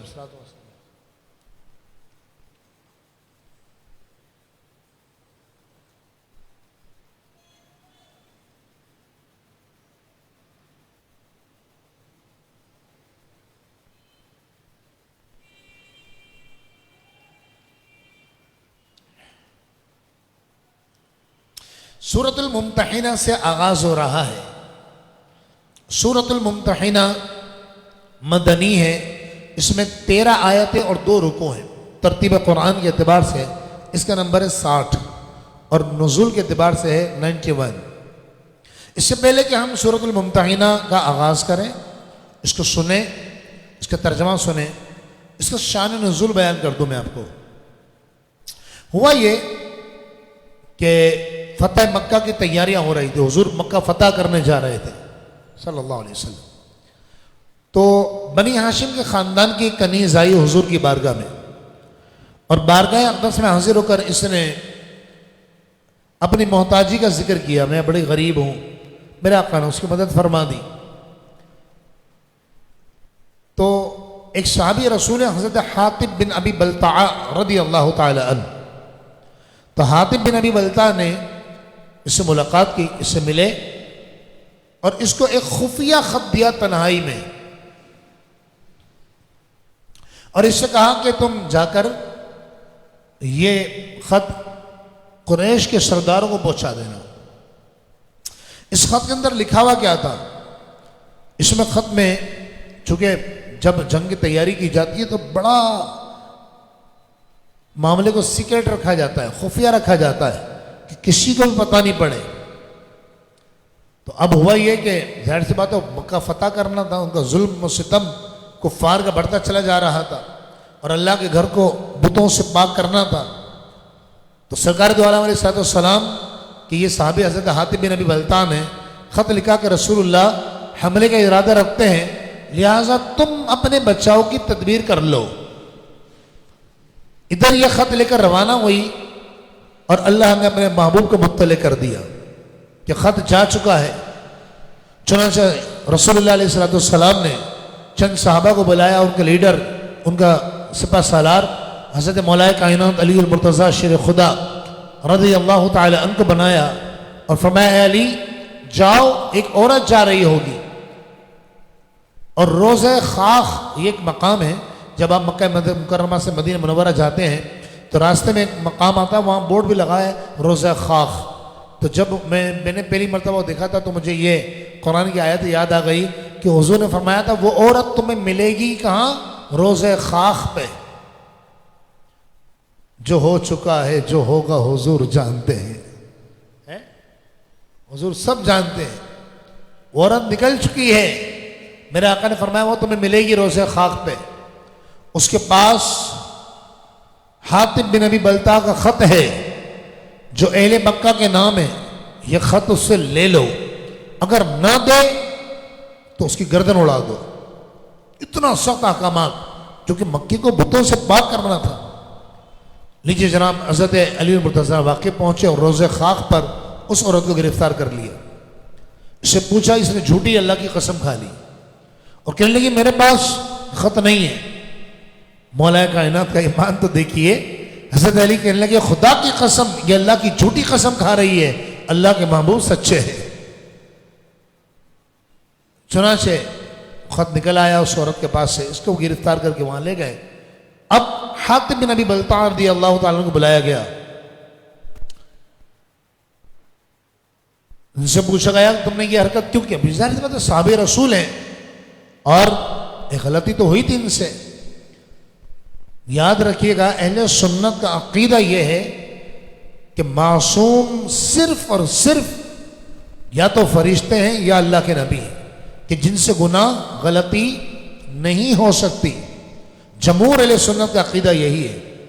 اور جو صحابہ ہیں, جو اہل بیت ہیں, جو اولیاء ہیں, یہ معصوم نہیں ہیں, معصوم عن الخطا نہیں ہیں, یہ محفوظ ہیں. اللہ نے انہیں محفوظ فرمایا ہے کہ انہیں کو غلطی سے بچایا, انہیں کو گناہ سے بچایا, انہیں بری چیزوں سے بچایا, برے راستے سے بچایا. بہرحال حاتب بن ابی بلتع کو بلایا گیا. رسول اللہ علیہ السلام نے حاتب بن ابی بلتع سے پوچھا تو انہوں نے یہ عذر پیش کیا, یا رسول اللہ میرے اہل و عیال مکے میں ہیں اور میں ان پر یہ احسان کرنا چاہ رہا تھا کہ میرے اہل و عیال کو تاکہ کفار قریش تنگ نہ کریں اور میرا یہ احسان یاد کریں. آقا میں آپ کا وفادار ہوں, میں نے خیانت نہیں کی ہے. اور پھر یہ کہنے لگے یا رسول اللہ میرا ایمان ہے کہ اگر اللہ رب العالمین, اور میں یقین سے جانتا ہوں کہ اگر اللہ تعالیٰ نے اہل مکہ پر عذاب نازل کرنے کا ارادہ فرما لیا ہے تو میرا خط بھی انہیں اللہ کے عذاب سے نہیں بچا سکے گا. تو حضور علیہ السلام نے ان کے یہ عذر کو قبول کر لیا اور حاتب بن ابی بلتع کو معاف کر دیا گیا. ادھر حاتب بن ابی بلتع کو معاف کیا, قرآن کی آیت نازل ہو گئی. چنانچہ رب العالمین ارشاد فرماتا ہے یا ایھا الذین آمنوا, اے ایمان والو. اس سے یہ پتہ پڑتا ہے کہ حضرت حاتب بن ابی بلتع کو اللہ نے بھی معاف کر دیا ہے, ورنہ قرآن ان کا ایمان والو نہیں کہتا. آغاز کس طرح ہوا؟ یا ایھا الذین آمنوا, اے ایمان والو. اگر نعوذ باللہ ان کا گناہ معاف جب رسول اللہ نے معاف کر دیا تو بخدا خدا کا یہی ہے در, نہیں اور کوئی مفر مقر جو وہاں سے ہو یہیں آ کے ہو, جو یہاں نہیں وہ وہاں نہیں. تو حضور علیہ السلام کا در حقیقت رب کا در ہے. آپ کی پکڑ در حقیقت رب کی پکڑ ہے اور آپ کی معافی در حقیقت رب کی معافی ہے. تو اللہ نے آغاز ہی اس سے کیا کہ کسی کو شک نہیں رہے کہ میرے محبوب کے غلام کے بارے میں غلط سلط باتیں کریں, یہ زبان صحابہ کرام کے بارے میں لمبی کرے. اللہ نے فرمایا یا ایھا الذین آمنوا, اے ایمان والو, لا تتخذوا عدوی وعدوکم اولیاء, میرے دشمنوں اور اپنے دشمنوں کو دوست نہ بناؤ. تلقون الیہم بالمودۃ, تم ان کی طرف دوستی کا پیغام بھیجتے ہو. وقد کفروا بما جاءکم من الحق, حالانکہ وہ اس کے ساتھ کفر کر چکے ہیں جو حق تمہارے پاس آ گیا, یعنی قرآن کا انکار کر دیا, رسول اللہ کا انکار کر دیا. ابھی تم کس سے امیدیں رکھ رہے ہو؟ یخرجون الرسول وایاکم, ان بدبختوں نے رسول کو اور تمہیں مکے سے نکال دیا. ان تؤمنوا باللہ ربکم, کس جرم میں؟ اس نیک جرم کی پاداش میں کہ تم اللہ پر ایمان رکھتے ہو جو کہ تمہارا رب ہے. ان کنتم خرجتم جہادا فی سبیلی وابتغاء مرضاتی, اگر تم جہاد کرتے ہوئے اور میری رضا کے متلاشی ہو کر نکلے ہوتے تو سنو ان سے دوستی نہ کرنا. تسرون الیہم بالمودۃ, تم ان کی طرف دوستی کا پیغام بھیج رہے ہو. یہ قیامت تک کے لیے حکم ہے قرآن میں. اللہ فرماتا ہے تم دوستی کا پیغام بھیج رہے ہو کفار کی طرف. سنو ان یسخفوکم, اگر وہ تم پر قابو پالیں کفار, یکون لکم اعداء, تو تمہارے کھلے دشمن ہو جائیں گے. وَيَبْسُطُوا إِلَيْكُمْ أَيْدِيَهُمْ وَأَلْسِنَتَهُمْ بِالسُّوءِ, اور وہ برائی کے ساتھ تمہارے خلاف دست درازی اور زبان درازی کریں گے. اور پتہ ان کی تمنا کیا ہوگی؟ وَدُّوا لَوْ تَكْفُرُونَ, کاش کہ تم کافر ہو جاؤ. ان کی تمنا یہ ہوگی. بس آج دیکھ لیجئے نا, ریمنڈ ڈیوس کو چھڑوا کر لے گئے, اور ہماری قومی بیٹی بہن ڈاکٹر عافیہ صدیقی، اب تک صرف اس نے ایک جو ہے کیا نام ہے اس پر وہ بھی کہا گیا ہے کہ وہ پولیس پہ جو ہے نا فوجی پر، امریکی فوجی پر پولیس پستول تانی تھی، 90 سال کی قید کی سزا سنائی ہے۔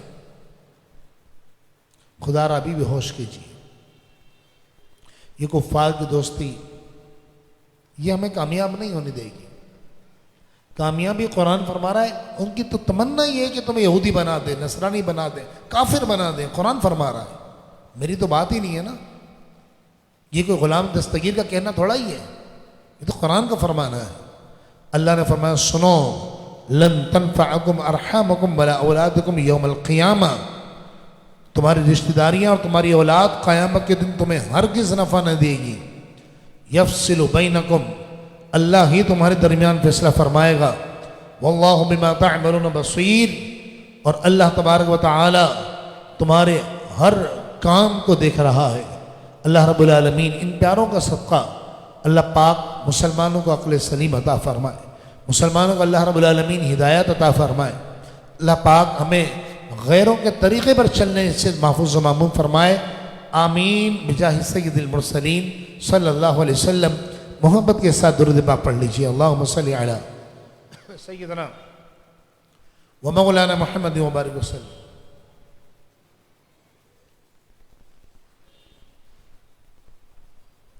صلاۃ و سلام علیک یا رسول اللہ صلی اللہ علیہ وآلہ وسلم۔ سورۃ الجمعہ سے آغاز ہو رہا ہے۔ سورۃ الجمعہ مدنی ہے۔ اچھا، اس سے پہلے کہ ہم سورۃ جمعہ کا آغاز کریں، ایک اعلان میں آپ سے کرنا چاہوں گا۔ اس وقت جو یہاں موجود ہیں اور پوری دنیا میں آپ جہاں بھی دیکھ رہے ہیں، کل بڑی رات ہے، 27 شب ہے، ممکنہ لیلۃ القدر ہے، تو کل انشاءاللہ 11:15 بجے صلاۃ التسبیح کی نماز بخاری مسجد کھارا در میں درس قرآن ختم ہوگا اور فوراً صلاۃ التسبیح کی نماز قائم ہو جائے گی۔ یہ آپ سب کی ذمہ داری ہے کہ آپ پیغام عام کر دیں۔ کتنے بجے صلاۃ التسبیح ہوگی؟ 11:15 بجے۔ اس کے بعد انشاءاللہ محفل کا آغاز ہوگا اور درس قرآن بھی ہوگا، اس کے اندر بھی، اور ذکر ہوگا اور دعا ہوگی، اور خواتین کے لیے بھی اہتمام ہے۔ تو جتنی ہماری یہ بہنیں بچیاں سن رہی ہیں، ان سے میں درخواست کروں گا کہ ضرور آپ پیغام پہنچا دیں دوسروں تک کہ انشاءاللہ کل بھی 27 شب کو بھی اور ختم قرآن کی رات بھی اسی طرح روٹین ہوگی انشاءاللہ کہ 11:15 بجے کے لگ بھگ آپ کو ترتیب بتا دی جائے گی انشاءاللہ 27 شب کو اور 28 شب کو۔ فی الحال 27 شب کا ذہن میں رکھیے کہ 11:15 بجے صلاۃ التسبیح، اس کے بعد محفل نعت کا آغاز، اس کے بعد درس قرآن، پھر ذکر، پھر دعا، پھر انشاءاللہ سحری کا اہتمام ہوگا۔ خواتین کے لیے بھی اہتمام ہے۔ رب العالمین نے فرمایا سورۃ الجمعہ مدنی ہے، اس میں 11 آیتیں، 2 رکوع ہیں۔ ترتیب قرآن کے اعتبار سے اس کا نمبر ہے 62 اور نزول کے اعتبار سے ہے 110 یعنی 110۔ بسم اللہ الرحمن الرحیم، اللہ کے نام سے شروع جو بہت مہربان نہایت رحم فرمانے والا ہے۔ یسبح للہ ما فی السماوات وما فی الارض، جو کچھ آسمانوں میں اور جو کچھ زمین میں ہے سب اللہ کی تسبیح بیان کرتے ہیں۔ کائنات کا ذرہ ذرہ اللہ کی تسبیح بیان کر رہا ہے۔ الملک، ساری کائنات کا بادشاہ ہے۔ القدوس، بے حد پاک ہے۔ وہو العزیز الحکیم، العزیز الحکیم، بہت غالب اور بڑی حکمتوں والا ہے۔ یا ایہا الذین آمنوا، اے ایمان والو، اذا نودی للصلاۃ من یوم الجمعۃ، جب نماز کے لیے جمعے کے دن اذان دی جائے، اس سے مراد پہلی اذان ہے۔ 2 اذانیں ہوتی ہیں جمعے میں، ایک وہ ہوتی ہے جو شروع میں ہوتی ہے، پھر امام صاحب خطیب صاحب بیان وغیرہ کرتے ہیں اردو میں یا اپنی مادری زبان میں، پھر اس کے بعد خطبے سے پہلے دوسری اذان ہوتی ہے، 2 اذانیں ہوتی ہیں۔ تو اس سے مراد یہ پہلی اذان ہے۔ اور یاد رکھیے شرعی حکم یہ ہے کہ جب پہلی اذان ہو جائے تو اب کاروبار کرنا شرعاً منع ہے اور بندہ گناہ گار ہوگا، اس لیے اللہ کے ذکر کی طرف دوڑنا چاہیے، مسجد میں آ جانا چاہیے۔ اللہ فرماتا ہے ایمان والو، اذا نودی للصلاۃ من یوم الجمعۃ، جب نماز جمعہ کے لیے جمعے کے دن پہ تمہیں اذان دی جائے، فاسعوا الی ذکر اللہ، تو اللہ کے ذکر کی طرف دوڑو، سعی کرو، وذروا البیع، اور خرید و فروخت کو چھوڑ دو، ذالکم خیر لکم، یہی تمہارے لیے بہتر ہے، ان کنتم تعلمون، اگر تم جانو، اگر تم سمجھو تو تمہارے لیے یہی بہتر ہے۔ فَإِذَا قُضِيَتِ الصَّلَاةُ، پھر جب نماز ادا کر لو، نماز پڑھ چکو، فَانْتَشِرُوا فِي الْأَرْضِ، تو زمین میں پھیل جاؤ، وَابْتَغُوا مِنْ فَضْلِ اللَّهِ، اور اللہ کا فضل تلاش کرو، یعنی اپنا کاروبار کھول لو، مسئلہ نہیں ہے، لیکن جمعے کا وقت ہو جائے تو کاروبار بند کر دو، خرید و فروخت بند کر دو، اللہ کے ذکر کی طرف سعی کرو، وَاذْكُرُوا اللَّهَ كَثِيرًا لَعَلَّكُمْ تُفْلِحُونَ، اور کثرت سے اللہ کو یاد کرو تاکہ تم کامیاب ہو جاؤ، کثرت سے اللہ کا ذکر، کامیابی اللہ کے ذکر میں ہے، وَاللَّهُ خَيْرُ الرَّازِقِينَ، اور اللہ تعالیٰ سب سے بہتر رزق عطا فرمانے والا ہے۔ سورۃ المنافقون سے آغاز ہو رہا ہے۔ سورہ منافقون مدنی ہے، اس میں 11 آیتیں اور 2 رکوع ہیں۔ ترتیب قرآن کے اعتبار سے اس کا نمبر ہے 63، اور نزول کے اعتبار سے ہے 104۔ اس سورہ مبارکہ میں جتنے مدینہ منورہ میں منافقین تھے ان کا بھی ذکر ہوا ہے۔ یہ حضور کی بارگاہ میں آتے بڑی میٹھی میٹھی باتیں کرتے اور پیٹھ پیچھے مذاق اڑایا کرتے تھے، حتیٰ کہ ان کا جو سردار تھا اس کا نام تھا عبداللہ بن ابی۔ یہ تھا تو بظاہر اپنا ایمان ظاہر کیا کرتا تھا یہ، لیکن در حقیقت دل میں کافر تھا یہ، اور قرآن نے ذکر کیا، حتیٰ کہ جب اس کا انتقال ہوا بدبخت کا، اور یہ بڑا اسے کافروں کا ساتھ دیا، مسلمانوں کو حوصلے یہ پست کرنے کی باتیں کرتا تھا، تو جب اس کا انتقال ہوا تو حضور علیہ السلام نے اس کا نماز جنازہ پڑھایا، دعائیں مغفرت کی، لیکن اللہ رب العالمین نے فرمایا محبوب آپ دعائیں مغفرت کریں یا نہ کریں، آپ کی دعائیں مغفرت اس کو فائدہ نہیں پہنچائی، اس کو اللہ بخشے گا نہیں، کیوں محبوب آپ سے غداری کی ہے، سنی مؤثر حقیقی تو اللہ تعالیٰ ہے نا، بھئی ایک دوائی ہم کھائیں اور وہ دوائی فائدہ نہ دے، اللہ چاہے تو فائدہ دے چاہے تو نہیں دے فائدہ، تو اس نے اپنے محبوب دوائی کا، حالانکہ اگر کسی کو دوائی کوئی بندہ کھاتا ہے اور دوائی فائدہ نہیں دیتی ہے تو اس میں دوائی کا فالٹ نہیں ہے بھائی، اس میں اس کا نصیب ہے، اللہ کی حکمت ہے۔ تو اب رسول اللہ کی دعا تو بے شک کامل ہے، لیکن حضور نے دعا کی اور اللہ نے فرمایا محبوب کریں نہیں کریں، ان میں صلاحیت نہیں۔ اب دیکھیں بارش کیا کرتی ہے، زمین پر پڑتی ہے، کچی زمین پر تو پھول اگتے ہیں، فصل اگتی ہے، ایسے ہی ہے نا، لیکن چکنے پتھر پر پڑے، اب بارش کا قصور ہے کہ پتھر کا قصور ہے؟ تو فرمایا ابھی پھر اس کے بعد حضور نے صلی اللہ علیہ وسلم نے کبھی بھی کسی منافق کے لیے نہ جنازہ پڑھایا نہ دعا کی، جب اس میں حکم آ گیا۔ سنیے قرآن شاہ فرماتا ہے اذا جاءک المنافقون، بسم اللہ الرحمن الرحیم، اللہ کے نام سے شروع جو بہت مہربان نہایت رحم فرمانے والا ہے۔ اذا جاءک المنافقون، اے حبیب آپ کے پاس یہ منافق آتے ہیں، کون آتے ہیں؟ مومن نہیں، منافقین۔ منافق کون ہوتا ہے؟ قرآن نے فرمایا مذبذبین بین ذالک، وہ ڈگمگا رہا لا الہ ہؤلاء ولا الہ ہؤلاء، نہ مسلمانوں کی طرف نہ کافروں کی طرف، بیچ میں ڈگمگا رہے ہیں، بس مذبذبین بین ذالک، اس کو منافق کہا جاتا ہے۔ تو قرآن شاہ فرماتا ہے اذا جاءک المنافقون، اے حبیب جب منافقین آپ کے پاس آتے ہیں، قالو آ کر کیا کہتے ہیں؟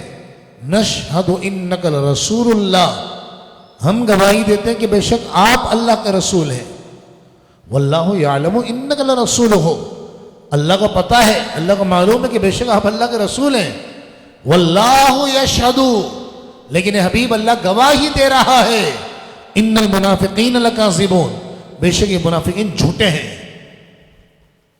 بات سچی کر رہے ہیں لیکن بول جھوٹ رہے ہیں، کیونکہ وہ زبان سے دعویٰ کر رہے تھے بس، اور دل ان کے انکاری تھے، منکر تھے۔ تو قرآن شاہ فرماتا ہے اتخذوا ایمانہم جنتاً، انہوں نے اپنی قسموں کو ڈھال بنا لیا ہے۔ یہ کن کے بارے میں آیت نازل ہوئی؟ ہوا یہ کہ آپ کو یاد ہوگا کہ 11ویں پارے کی تفسیر میں یہ بات چل رہی تھی، اور میں نے کہا تھا کہ جب ہم 28ویں پارے میں پہنچیں گے سورہ منافقون میں تو وہاں یہ تذکرہ آئے گا، اور آج وہ تذکرہ آ رہا ہے کہ غزوہ تبوک کے موقع پر حضور علیہ السلام نے دیکھا کہ غزوہ تبوک بہت مفلسی عالم میں لڑا جا رہا تھا، بہت قحط تھا، بہت غربت تھی، اور بہت دور کا سفر تھا، دشمن بہت زیادہ تھے، کثیر تعداد میں تھے۔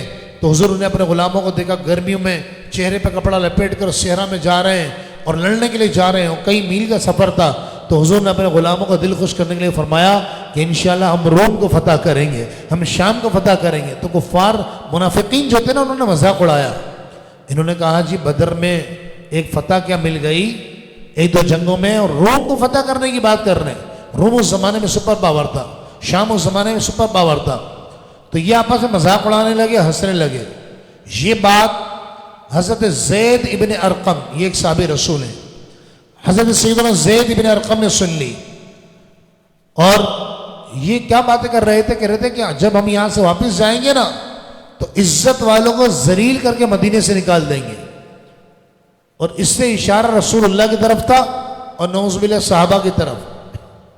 تو حضرت زید بن ارقم نے یہ بات سن لی، انہوں نے عبداللہ بن ابی اور اس کے ساتھیوں سے کہا خدا کی قسم اے عبداللہ بن ابی تو ذلیل ہے، اور رسول اللہ تو وہ ہیں جن کے سر مبارک پر اللہ نے میراث کا تاج رکھا ہے، اللہ رب العالمین نے انہیں قوت عطا فرمائی ہے۔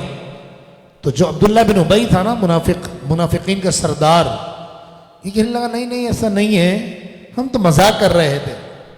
حضور علیہ السلام کی خدمت میں یہ بات پہنچی، جب یہ بات پہنچی تو یہ ان سے پوچھا گیا، انہوں نے جھوٹی قسم کھا لی اللہ کی کہ ہم ایسا مذاق نہیں کر رہے تھے۔ قرآن ارشاد فرماتا ہے اتخذوا ایمانہم جنتاً، اے محبوب انہوں نے اپنی قسموں کو ڈھال بنا لیا، فصدوا عن سبیل اللہ، بس وہ رک گئے اللہ کے راستے سے، انہم ساء ما کانوا یعملون، بے شک وہ بہت برے کام کر رہے ہیں، ذالک بانہم آمنوا، یہ سزا ان کو کیوں ملی؟ یعنی یہ منافقین کیوں بن گئے؟ ذالک بانہم آمنوا، اس لیے کہ وہ ایمان لائے، ثم کفروا، ایمان لانے کے بعد دوبارہ انہوں نے کفر کیا۔ اللہ کو یہ بات اتنی ناگوار گزری، فطبع علی قلوبہم، اللہ نے ان کے دلوں پر مہر لگا دی۔ اللہ، فہم لا یفقہون، اب انہیں کچھ بھی سمجھ میں نہیں آئے گا، حضور کو دیکھیں گے لیکن نور نظر نہیں آئے گا، آقا کی باتیں سنیں گے لیکن دل میں نہیں اترے گی، مہر جو لگ گئی ہے۔ بھئی ہم جو کوئی دکان سیل کر دیتے ہیں تو سیل کا مطلب کیا ہوتا ہے؟ کوئی گھر سیل کر دیا جاتا ہے گورنمنٹ کی طرف سے، کوئی دکان سیل کر دی جاتی ہے، کیا مطلب؟ یعنی جو چیز اندر ہے وہ باہر نہیں آئے گی، جو باہر ہے وہ اندر نہیں جائے گی، یہی معنی ہے نا۔ طبع مہر معنی یہی ہے، سیل، مہر لگائی جاتی ہے نا اس کے اوپر۔ اللہ فرماتا اللہ نے مہر لگا دی ہے۔ وَإِذَا قِيلَ لَهُمْ تَعَالَوْا يَسْتَغْفِرْ لَكُمْ رَسُولُ اللَّهِ، اے حبیب جب ان سے کہا جائے آ جاؤ اللہ کے رسول کی بارگاہ میں آ جاؤ وہ تمہارے لیے استغفار کریں گے، لَوَّوْا رُؤُوسَهُمْ، تو کفار کو آپ دیکھیں گے، منافقین کو، کہ وہ اپنے مذاق میں سر گھماتے ہیں، یہ منافقین کی عادت ہے۔ وَرَأَيْتَهُمْ يَصُدُّونَ وَهُمْ مُسْتَكْبِرُونَ، اور آپ انہیں دیکھتے ہیں کہ وہ تکبر کرتے ہوئے آپ اپنے آپ کو روکتے ہیں۔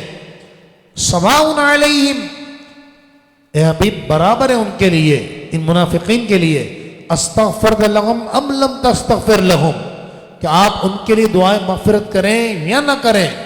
امام ابو نے غداری کی ہے نا، لن یغفر اللہ لہم، اللہ ان کو ہرگز معاف نہیں کرے گا۔ اللہ کیا جلال، یہ ہے دربار مصطفیٰ کا ادب، کہ حضور کی بارگاہ کی بے ادبی کی، اللہ نے فرمایا اب اللہ ان کو معاف نہیں کرے گا۔ اللہ اکبر، ان اللہ لا یہدی القوم الفاسقین، بے شک اللہ تبارک و تعالی فاسقوں کو ہدایت نہیں دیتا۔ یقولون، جو انہوں نے کہا تھا نا مدینے جا کر عزت والوں کو ذلیل کر کے نکال دیں گے، اپنے دوستوں سے عبداللہ بن ابی بولتا کہ رسول اللہ پر اور ان کے ساتھیوں پر خرچ نہیں کرو تاکہ یہ پریشان ہو کے بھاگ جائیں یہاں سے۔ اس کی وجہ کیا تھی؟ اس کے دل میں اتنا حسد آ کیوں گیا تھا؟ اس کی وجہ یہ تھی کہ ادھر حضور علیہ السلام نے مدینہ منورہ سے مکہ مکرمہ سے ہجرت کی، تو جس روز حضور نے مکہ مکرمہ میں سے ہجرت کی نا، کم و بیش ایک ماہ لگا پہنچنے میں مدینہ منورہ، اور ادھر مدینہ کے رہنے والوں نے عبداللہ بن ابی کو اپنا سردار بنا لیا تھا اور کہا تھا جی مدینہ کا سردار جو ہے نا یہ عبداللہ بن ابی ہے، اور اس کے لیے باقاعدہ سونے کا تاج تیار ہو رہا تھا کہ اس کی تاج پوشی کی جائے گی، جی یہ مدینہ کا سربراہ ہے۔ ابھی تاج سونار کے پاس ہی تھا اور تاج پوشی ہوئی نہیں تھی، ایسے میں رسول اللہ تشریف لے آئے، مدینہ منورہ سرکار دو عالم علیہ السلام پہنچے۔ اب جب حضور آ گئے تو پھر عبداللہ بن ابی کو کس نے دیکھنا تھا؟ وہ تاج تو سونار کے پاس ہی پڑا رہ گیا، لوگ حضور کے پیچھے دیوانہ وار، دن و رات رسول اللہ ہے۔ وہ کیا منظر ہے، حدیثوں کی کتاب میں فرمایا گیا آقا دو جہاں صلی اللہ علیہ وسلم جو روزانہ لوگ جاتے مقام سنیت الوداع پر پہنچ کر روزانہ دیکھتے شام ہو رہی ہے، شام ہو رہی ہے، شام ہو رہی ہے، اور رات ہو جاتی واپس آ جاتے، پھر جاتے، پھر دیکھتے، پھر شام ہو جاتی واپس آ جاتے، نہیں ابھی نہیں پہنچے رسول اللہ، ابھی نہیں پہنچے رسول اللہ، ابھی نہیں پہنچے رسول اللہ۔ ایک دن کیا ہوا کہ ایک شخص تھا، صبح صبح وہ پہاڑی پر چڑھا، اس نے دیکھا کہ آقا دو جہاں اور صدیق اکبر دونوں تشریف لا رہے ہیں، اور انہوں نے کہا اے اہل یثرب مبارک ہو کہ جس ہستی پاک کو تم مہینے بھر سے یاد کر رہے تھے، انتظار کر رہے تھے، وہ تشریف لے آئے ہیں۔ پورے اہل مدینہ امڑ آئے، چھوٹی چھوٹی بچیاں دف لے کے کھڑے ہو گئی، اور انہوں نے کہا طلع البدر علینا وجب الشکر علینا۔ سرکار علیہ السلام کی شان میں قصیدہ پڑھے، حضور کی بارگاہ میں جاتے، یا رسول اللہ آپ ہمارے یہاں ٹھہرے، آقا آپ ہمارے یہاں ٹھہرے۔ بلکہ حدیث پاک میں آتا ہے کہ حضور ایک صحابی کے گھر پہ ٹھہرے تو یہ انہوں نے رسول اللہ علیہ السلام کے آرام کی خاطر، ان کا ڈبل سٹوری مکان تھا، ظاہر سی بات لکڑی کا مکان تھا، اور سٹوری جو ڈلی ہوئی تھی چھت منزل دوسری تھی وہ لکڑی کی تھی، تو سردیوں کا ایام تھے بہت سخت، تو سرکار علیہ السلام بیٹا بیٹھ جاؤ بیٹھ جاؤ، مسلسل میں توجہ بڑھ رہی ہے، یا باہر چلے جائے بیٹھ جاؤ، درود پاک پڑھے اللہم صلی علی سیدنا مولانا محمد وبارک وسلم۔ تو سرکار علیہ السلام کو انہوں نے کہا رسول اللہ آپ ہمارے گھر پر ٹھہر جائیں، تو حضور علیہ السلام نے منظور فرما لیا، کہا ٹھیک ہے۔ حضور علیہ السلام نچلے گھر میں تشریف فرما ہو گئے۔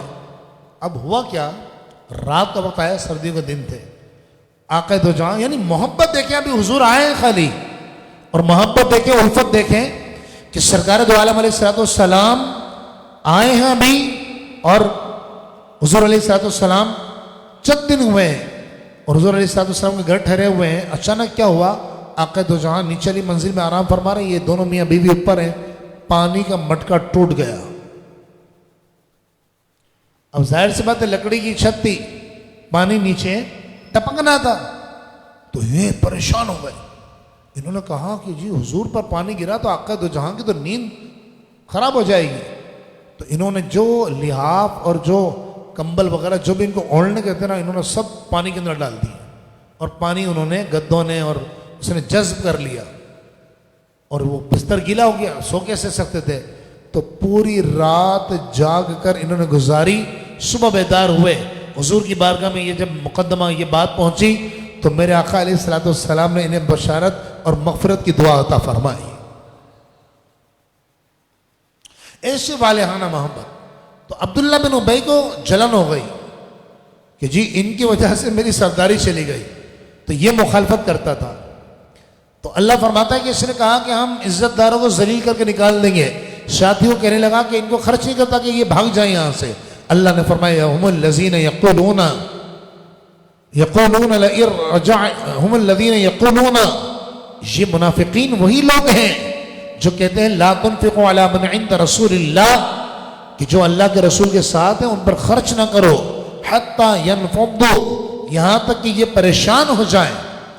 اللہ نے فرمایا وَلِلَّهِ خَزَائِنُ السَّمَاوَاتِ وَالْأَرْضِ، حالانکہ زمین و آسمانوں کے خزانے اللہ کے لیے ہیں. تم محبوب کو کھلا رہے ہو، خزانے تو اللہ کے پاس ہیں. وَلَكِنَّ الْمُنَافِقِينَ لَا يَفْقَهُونَ.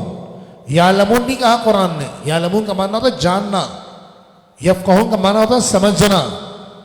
اللہ فرماتا ہے وَلَكِنَّ الْمُنَافِقِينَ لَا يَفْقَهُونَ، لیکن اللہ نے فرمایا سارے خزانے اللہ کے پاس ہیں، اللہ کی ملکیت میں ہیں. وَلَكِنَّ الْمُنَافِقِينَ لَا يَفْقَهُونَ، لیکن منافقین کو یہ بات کبھی سمجھ ہی نہیں آئے گی. آج دیکھ لیجئے، میرا دل ہل کر رہ گیا. میں ایسے ہی بتا رہا ہوں کہ جب میں نے وہ تصویر دیکھی، اللہ اکبر اللہ اکبر، کہ وہ کورونا وائرس جب ہوا اور اس کی وبا پھیلی تو مکہ مکرمہ مدینہ منورہ میں پابندیاں لاک ڈاؤن کا سلسلہ ہوا. کیا اللہ ان کو ہدایت دے. ایک تو ہمارے ہاں ظرف اتنے چھوٹے ہیں کہ لوگ فوراً ناراض ہو جاتے ہیں. ارے بھائی ذاتیات پہ کوئی ہم بات نہیں کر رہے ہیں. پتہ کیا کر رہے تھے؟ سنہری جالیوں پہ اسپرے کر رہے ہیں. ارے اللہ کے بندوں، جراثیم کش اسپرے کس پہ ہو رہا ہے؟ سنہری جالیوں پر، کہ جہاں کی خاک میں بھی شفا ہے. نہ ہو آرام جس بیمار کو سارے زمانے سے، اٹھا لے جائے تھوڑی خاک ان کے آستانے سے. ساری کائنات کو جہاں سے شفا بٹ رہی ہے، بیت اللہ پر اسپرے کر رہے ہیں. لا حول ولا قوت الا باللہ. یہ کورونا جو بھی ہے سازش ہے یا واقعی کوئی وبا ہے، میں اس پہ کمنٹس نہیں کر رہا. ہم تو اپنے عقیدے کی بات کر رہے ہیں نا، کہ یار ہمارا عقیدہ تو یہ ہے کہ پوری دنیا سے شفا نہیں مل رہی نا، اس کو لے جاؤ مدینے، اس کو لے جاؤ مکہ مکرمہ، پلاؤ زمزم اس کو. خدا ان کو اے آل سعود کو عقل دے، عقل سلیم عطا فرمائے، ان کو ہدایت دے کہ انہوں نے یہ. جب میں نے دیکھا نا یہ تصویر، اب ابھی بھی میری عجیب کیفیت ہو گئی ہے، میرا دل کانپنا شروع ہو جاتا ہے. حقیقت میں آپ کو عرض کر رہا ہوں.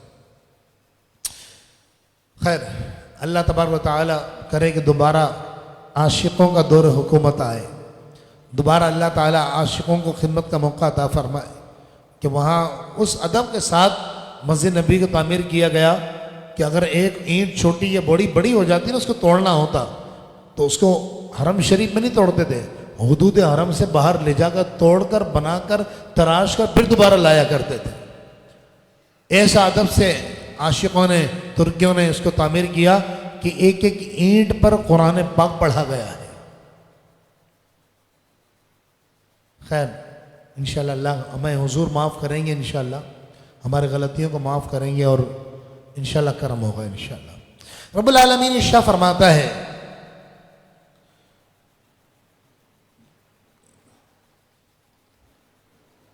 کہ یہ کہنے لگے کہ اللہ فرمایا لیکن منافقین کو یہ بات سمجھ میں نہیں آئے گی کبھی بھی، ان کو اس کے لیے ایمان ہونا شرط ہے. خزانے اللہ کے پاس ہے، یہ قرآن کی بات ہے نا. وَلَكِنَّ الْمُنَافِقِينَ لَا يَفْقَهُونَ، یعلمون نہیں کہا قرآن نے، یفقہون، سمجھ ہی نہیں آئے گی. یقولون لَئِن رَجَعْنَا إِلَى الْمَدِينَةِ، اور یہ منافقین کہتے ہیں کہ اگر ہم مدینے لوٹ کر جائیں گے، لَيُخْرِجَنَّ الْأَعِزُّ مِنَ الْأَذَلِّ، تو عزت والوں کو وہاں سے ذلیل کر کے نکال دیں گے. سن لو اے منافقو، وَلِلَّهِ الْعِزَّةُ وَلِرَسُولِهِ وَلِلْمُؤْمِنِينَ، عزت تو ساری اللہ کے لیے ہے، اس کے رسول کے لیے اور صحابہ کے لیے ہے، مومنوں کے لیے ہے. وَلَكِنَّ الْمُنَافِقِينَ لَا يَعْلَمُونَ، لیکن منافقین یہ بات نہیں جانتے. اللہ رب العالمین ہم سب کو دربار رسالت کا ادب عطا فرمائے. اللہ رب العالمین محبوب علیہ السلام کے صدقے اور توفیل اللہ پاک ہمارے دلوں کو روشن اور منور فرما دے. 28 پارے کی آخری صورت اور آخری باتیں بس، اس کے بعد درس قرآن کا اختتام. کل 29واں پارہ ہے، 27 شب ہے. تو آپ جتنے خواتین حضرات، کل سورہ ملک کی بھی تفسیر بیان ہوگی، تو آپ جتنے خواتین حضرات سن رہے ہیں، آپ کراچی میں ہیں تو ہم تو کہیں گے آپ تشریف لائیے ہمارے ساتھ، یہاں بخاری مسجد میں شامل ہوں. ہم نے یہ الحمدللہ یہ دعوت عام کر دی ہے. اور خواتین اگر آپ کراچی میں ہیں تو آپ تشریف لائیے ہمارے ساتھ، یہاں با پردہ خواتین کے لیے بھی اہتمام ہے الحمدللہ. اور اگر پاکستان میں کہیں دوسرے شہر میں ہیں یہ دوسرے ملک میں، تو آپ براہ راست یوٹیوب پہ اور فیس بک پہ ہمارے لنک موجود ہے، چل رہے ہیں، تو آپ ان پر بھی شامل ہو سکتے ہیں۔ اللہ رب العالمین کل آنے والی رات کا صدقہ اللہ ہمارے والدین کو بخش دے اور ہماری مغفرت فرما دے۔ سورہ تحریم کا آغاز ہو رہا ہے۔ سورہ تحریم مدنی ہے، اس میں 12 آیتیں اور 2 رکوع ہیں۔ ترتیب قرآن کے اعتبار سے اس کا نمبر ہے 66 اور نزول کے اعتبار سے ہے 107۔ بسم اللہ الرحمن الرحیم، اللہ کے نام سے شروع جو بہت مہربان نہایت رحم فرمانے والا ہے۔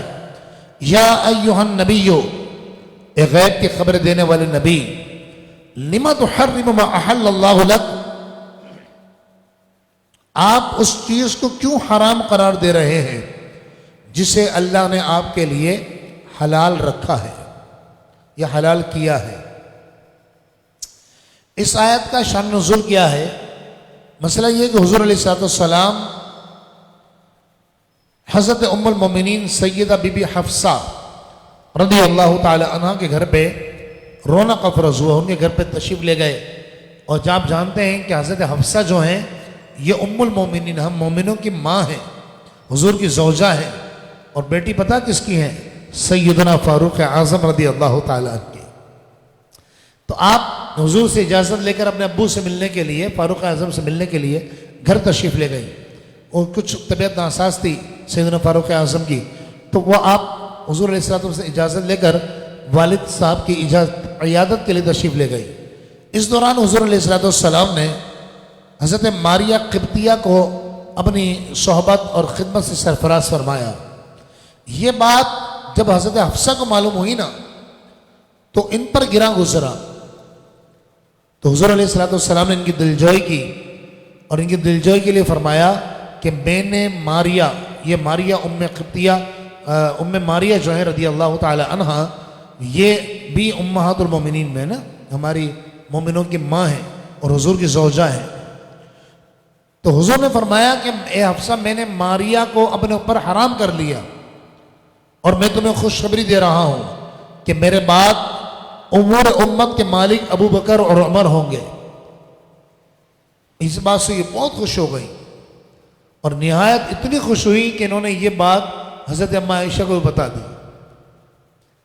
اماں عائشہ بھی زوجہ ہیں حضور کی، ام حفصہ بھی زوجہ ہیں، حضرت حفصہ فاروق اعظم کی شہزادی ہیں، اور اماں عائشہ رضی اللہ تعالیٰ عنہ صدیق اکبر رضی اللہ تعالیٰ عنہ کی شہزادی ہیں۔ تو ان دونوں خواتین نے آپس میں یہ ذکر کر لیا، بات کر لی، رسول اللہ پر قرآن کی آیت نازل ہو گئی۔ حضور کو اللہ نے بتا دیا کہ آپ نے جو راز کی بات بتائی تھی نا کہ میرے بعد امور امت کے مالک ابو بکر اور عمر ہوں گے، یہ بات حفصہ نے عائشہ کو بتا دی رضی اللہ تعالیٰ عنہ۔ چنانچہ رب العالمین ارشاد فرماتا ہے، یا ایھا النبی لما تحرم، اے غیب کی خبر دینے والے نبی، لما تحرم ما احل اللہ لک، آپ اس چیز کو کیوں حرام قرار دے رہے ہیں جس سے اللہ نے آپ کے لیے حلال کیا ہے۔ تبتغی مرضات ازواجک، آپ اپنی ازواج کی رضا چاہتے ہیں۔ قد فرض وَإِذْ أَسَرَّ النَّبِيَّ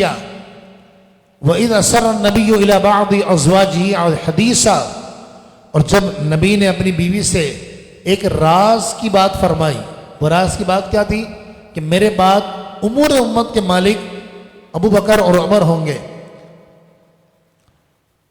إِلَى بَعْضِ أَزْوَاجِهِ حَدِيثًا فَلَمَّا نَبَّأَتْ بِهِ، پھر جب وہ اس کا ذکر کر بیٹھی، یعنی حضرت عائشہ کو حضرت حفصہ نے بتا دیا، وَأَظْهَرَهُ اللَّهُ عَلَيْهِ، اور اللہ نے نبی پر اس کا اظہار فرما دیا۔ جب حضور نے حضرت حفصہ کو بلایا اور کہا تم نے یہ بات کیوں بتائی عائشہ کو، تو یہ حیران ہوئی، عرض کیا رسول اللہ آپ کو کیسے پتہ پڑا؟ کہا مجھے اللہ نے بتایا ہے، علیم و خبیر رب العالمین نے بتایا ہے۔ چنانچہ اللہ فرماتا ہے عرف بعدہ اعرض عن بعد، تو نبی نے انہیں کچھ بتا دیا اور کچھ بتانے سے اعراض فرمایا، تب منہ پھیرا۔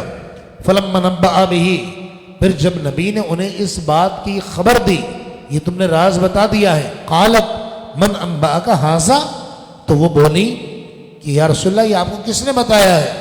قال نبأنی العلیم الخبیر، آپ نے فرمایا کہ مجھے میرے علیم و خبیر رب نے بتایا ہے، جو ہر چیز کو جاننے والا، ہر شے پر خبردار ہے۔ اور اس طرح یہ واقعہ رونما ہوا۔ اگلی آیت مبارکہ میں رب العالمین نے دو کافرہ عورتوں کا ذکر کیا، اور یہ دو اللہ کے نیک بندوں کے نکاح میں تھی۔ ایک تو تھی حضرت نوح علیہ السلام کی بیوی، اس کا نام تھا واہلہ، اور دوسری تھی حضرت لوط علیہ السلام کی بیوی، یہ بھی کافرہ تھی، اس کا نام تھا واعلہ۔ چنانچہ رب العالمین ارشاد فرماتا ضرب اللہ مثلا للذین کفروا، اللہ رب العالمین نے کافروں کے لیے ایک مثال بیان کی۔ امرأۃ نوح، نوح کی بیوی، وامرأۃ لوط، اور لوط کی بیوی، یعنی لوط علیہ السلام کی بیوی، کانتا تحت عبدین من عبادنا الصالحین، یہ دونوں عورتیں ہمارے دو نیک بندوں کے نکاح میں تھیں۔ فخانتاہما، پھر ان دونوں نے دین کے معاملے میں ان سے خیانت کی۔ فلم یغنیا عنہما من اللہ شیئا، تو وہ انہیں اللہ کے مقابلے میں کسی چیز سے نہ بچا سکے۔ وقیل ادخلا النار مع الداخلین، اور اب قیامت کے دن ان سے کہا جائے گا ان دونوں عورتوں سے کہ تم جہنم میں جانے والوں کے ساتھ جہنم میں داخل ہو جاؤ۔ اور اللہ رب العالمین نے دو آگے مسلمان خواتین کا ذکر کیا، ایک تھی فرعون کی زوجہ، اور دوسری تھی حضرت بی بی مریم عیسیٰ علیہ السلام کی والدہ۔ چنانچہ رب العالمین ارشاد فرماتا ہے، اب ہوا یہ کہ فرعون کی جو زوجہ ہیں ان کا نام ہے حضرت آسیہ رضی اللہ تعالی عنہ۔ یہ فرعون پر ایمان نہیں لائے تھے، یہ موسیٰ علیہ السلام پر ایمان لے آئے تھے، اور حضرت موسیٰ علیہ السلام پر ایمان لے آئیں، اللہ پر ایمان لے آئیں، تو فرعون کو پتہ پڑ گیا، فرعون ان کو مارتا تھا، کئی گھنٹے رسیوں کے ساتھ دھوپ میں باندھ کے انہیں پیٹا جاتا تھا، حتیٰ کہ ایک مرتبہ انہیں پیٹا جا رہا تھا، دھوپ میں تھی، گرمی تھی، صحرا تھا، مارا جا رہا تھا، زخم ہو چکے تھے جسم مبارک پر اور خون رس رہا تھا۔ تو وہاں سے موسیٰ علیہ السلام کا گزر ہوا، تو حضرت بی بی آسیہ نے کہا، اے موسیٰ آپ اللہ سے پوچھیے تو صحیح کہ میرا رب مجھ سے راضی ہے یا نہیں۔ یہ اللہ کے پیارے ہیں کہ ہم تو 75 نعمتیں کھا کر ٹھنڈے پنکھوں کے نیچے بھی ہم سے نمازیں نہیں پڑھی جاتی ہیں، اے سی میں سوئیں، رات کو بیڈ پر سوئے، 70 قسم کی غذائیں کھائیں، پھر بھی کہیں پتہ نہیں کون سا گناہ ہو گیا ہے۔ اور یہ کہ اللہ کے پیارے ہیں۔ موسیٰ علیہ السلام رو پڑے، اذیت جب یہ دیکھی، آپ نے فرمایا، اے اللہ کی بندی، اللہ تجھے سلام فرما رہا ہے اور اللہ نے تیرے لیے جنت میں اعلیٰ گھر تعمیر فرمایا ہے۔ چنانچہ قرآن ارشاد فرماتا ہے وَضَرَبَ اللَّهُ مَثَلًا لِّلَّذِينَ آمَنُوا، اور اللہ نے ایمان والوں کے لیے ایک مثال بیان کی، امرأۃ فرعون، فرعون کی بیوی کی، اذ قالت رب ابن لی عندک بیتا فی الجنہ، جب اس نے کہا اے میرے رب میرے لیے جنت میں گھر بنا دے، اللہ نے بنا دیا۔ وَنَجِّنِي مِن فِرْعَوْنَ وَعَمَلِهِ، اور اے اللہ مجھے فرعون اس کی کرتوتوں سے نجات عطا کر دے۔ وَنَجِّنِي مِنَ الْقَوْمِ الظَّالِمِينَ، اور مجھے ظالم لوگوں سے محفوظ فرما لے۔ وَمَرْيَمَ امْرَأَتَ عِمْرَانَ الَّتِي أَحْصَنَتْ فَرْجَهَا، اور عمران کی بیٹی مریم، یہ کون ہے؟ ان کا پورا واقعہ تیسرے پارے میں بھی گزرا، سورہ مریم 16 پارے میں بھی گزر چکا ہے۔ اللہ فرماتا ہے بی بی مریم جو حضرت عیسیٰ علیہ السلام کی والدہ ہے، الَّتِي أَحْصَنَتْ فَرْجَهَا، جنہوں نے اپنی پارسائی کی حفاظت کی، فَنَفَخْنَا فِيهِ مِن رُوحِنَا، تو ہم نے ان کے چاک گریباں میں اپنی طرف کی روح پھونک دی۔ وَصَدَّقَتْ بِكَلِمَاتِ رَبِّهَا وَكُتُبِهِ، اور اس نے اپنے رب کی باتوں اور اس کی کتابوں کی تصدیق کی۔ وَكَانَتْ مِنَ الْقَانِتِينَ، اور یہ دونوں خواتین فرمانبرداروں میں سے تھیں۔ یا ارحم الراحمین، یا رحمان، یا رحیم، آج جو کچھ تذکرہ ہوا، آج جو کچھ سنا ہے، اے خالق، اے مالک، ہمارے دلوں کو قرآن کے نور سے روشن اور منور کر دے۔ اے اللہ، اے رحمان، اے رحیم، بیماروں کو شفا عطا کر دے۔ قرآن کے ایک ایک لفظ کا واسطہ اے خالق جو مقروض ہیں بار قرض سے نجات عطا کر دے، جو پریشان حال ہیں پریشانیاں دور فرما دے، جو تنگ دست ہیں تنگ دستیاں دور کر دے۔ اے خالق، اے مالک، اے اللہ، آج جو کوئی اس درس قرآن میں شامل ہے، جس کان میں یہ آواز پہنچ رہی ہے، جس گھر میں یہ درس قرآن کی سزا گونج رہی ہے، اے اللہ ہر گھر پر رحمت نازل فرما دے، ہمارے گھروں میں محبت عطا کر دے، الفت عطا کر دے، تباہی سے بچا لے، ذلت و رسوائی سے بچا لے، عافیت والی زندگی عطا کر دے، قرآن والی زندگی عطا کر دے۔ اے رحمان، جتنے بیمار ہیں، جو کینسر کے مرض میں مبتلا ہیں، تو انہیں شفا عطا کر دے۔ میں یہ کیوں کہوں، مجھ کو یہ عطا ہو، وہ عطا ہو، وہ دے کہ ہمیں شاہ ہی میرے گھر بھر کا بلا ہو، مٹی نہ ہو برباد، پسمن گلا ہی جب خاک اڑے میری تو مدینے کی ہوا ہو۔ جب میں واپسی ہو یا اللہ،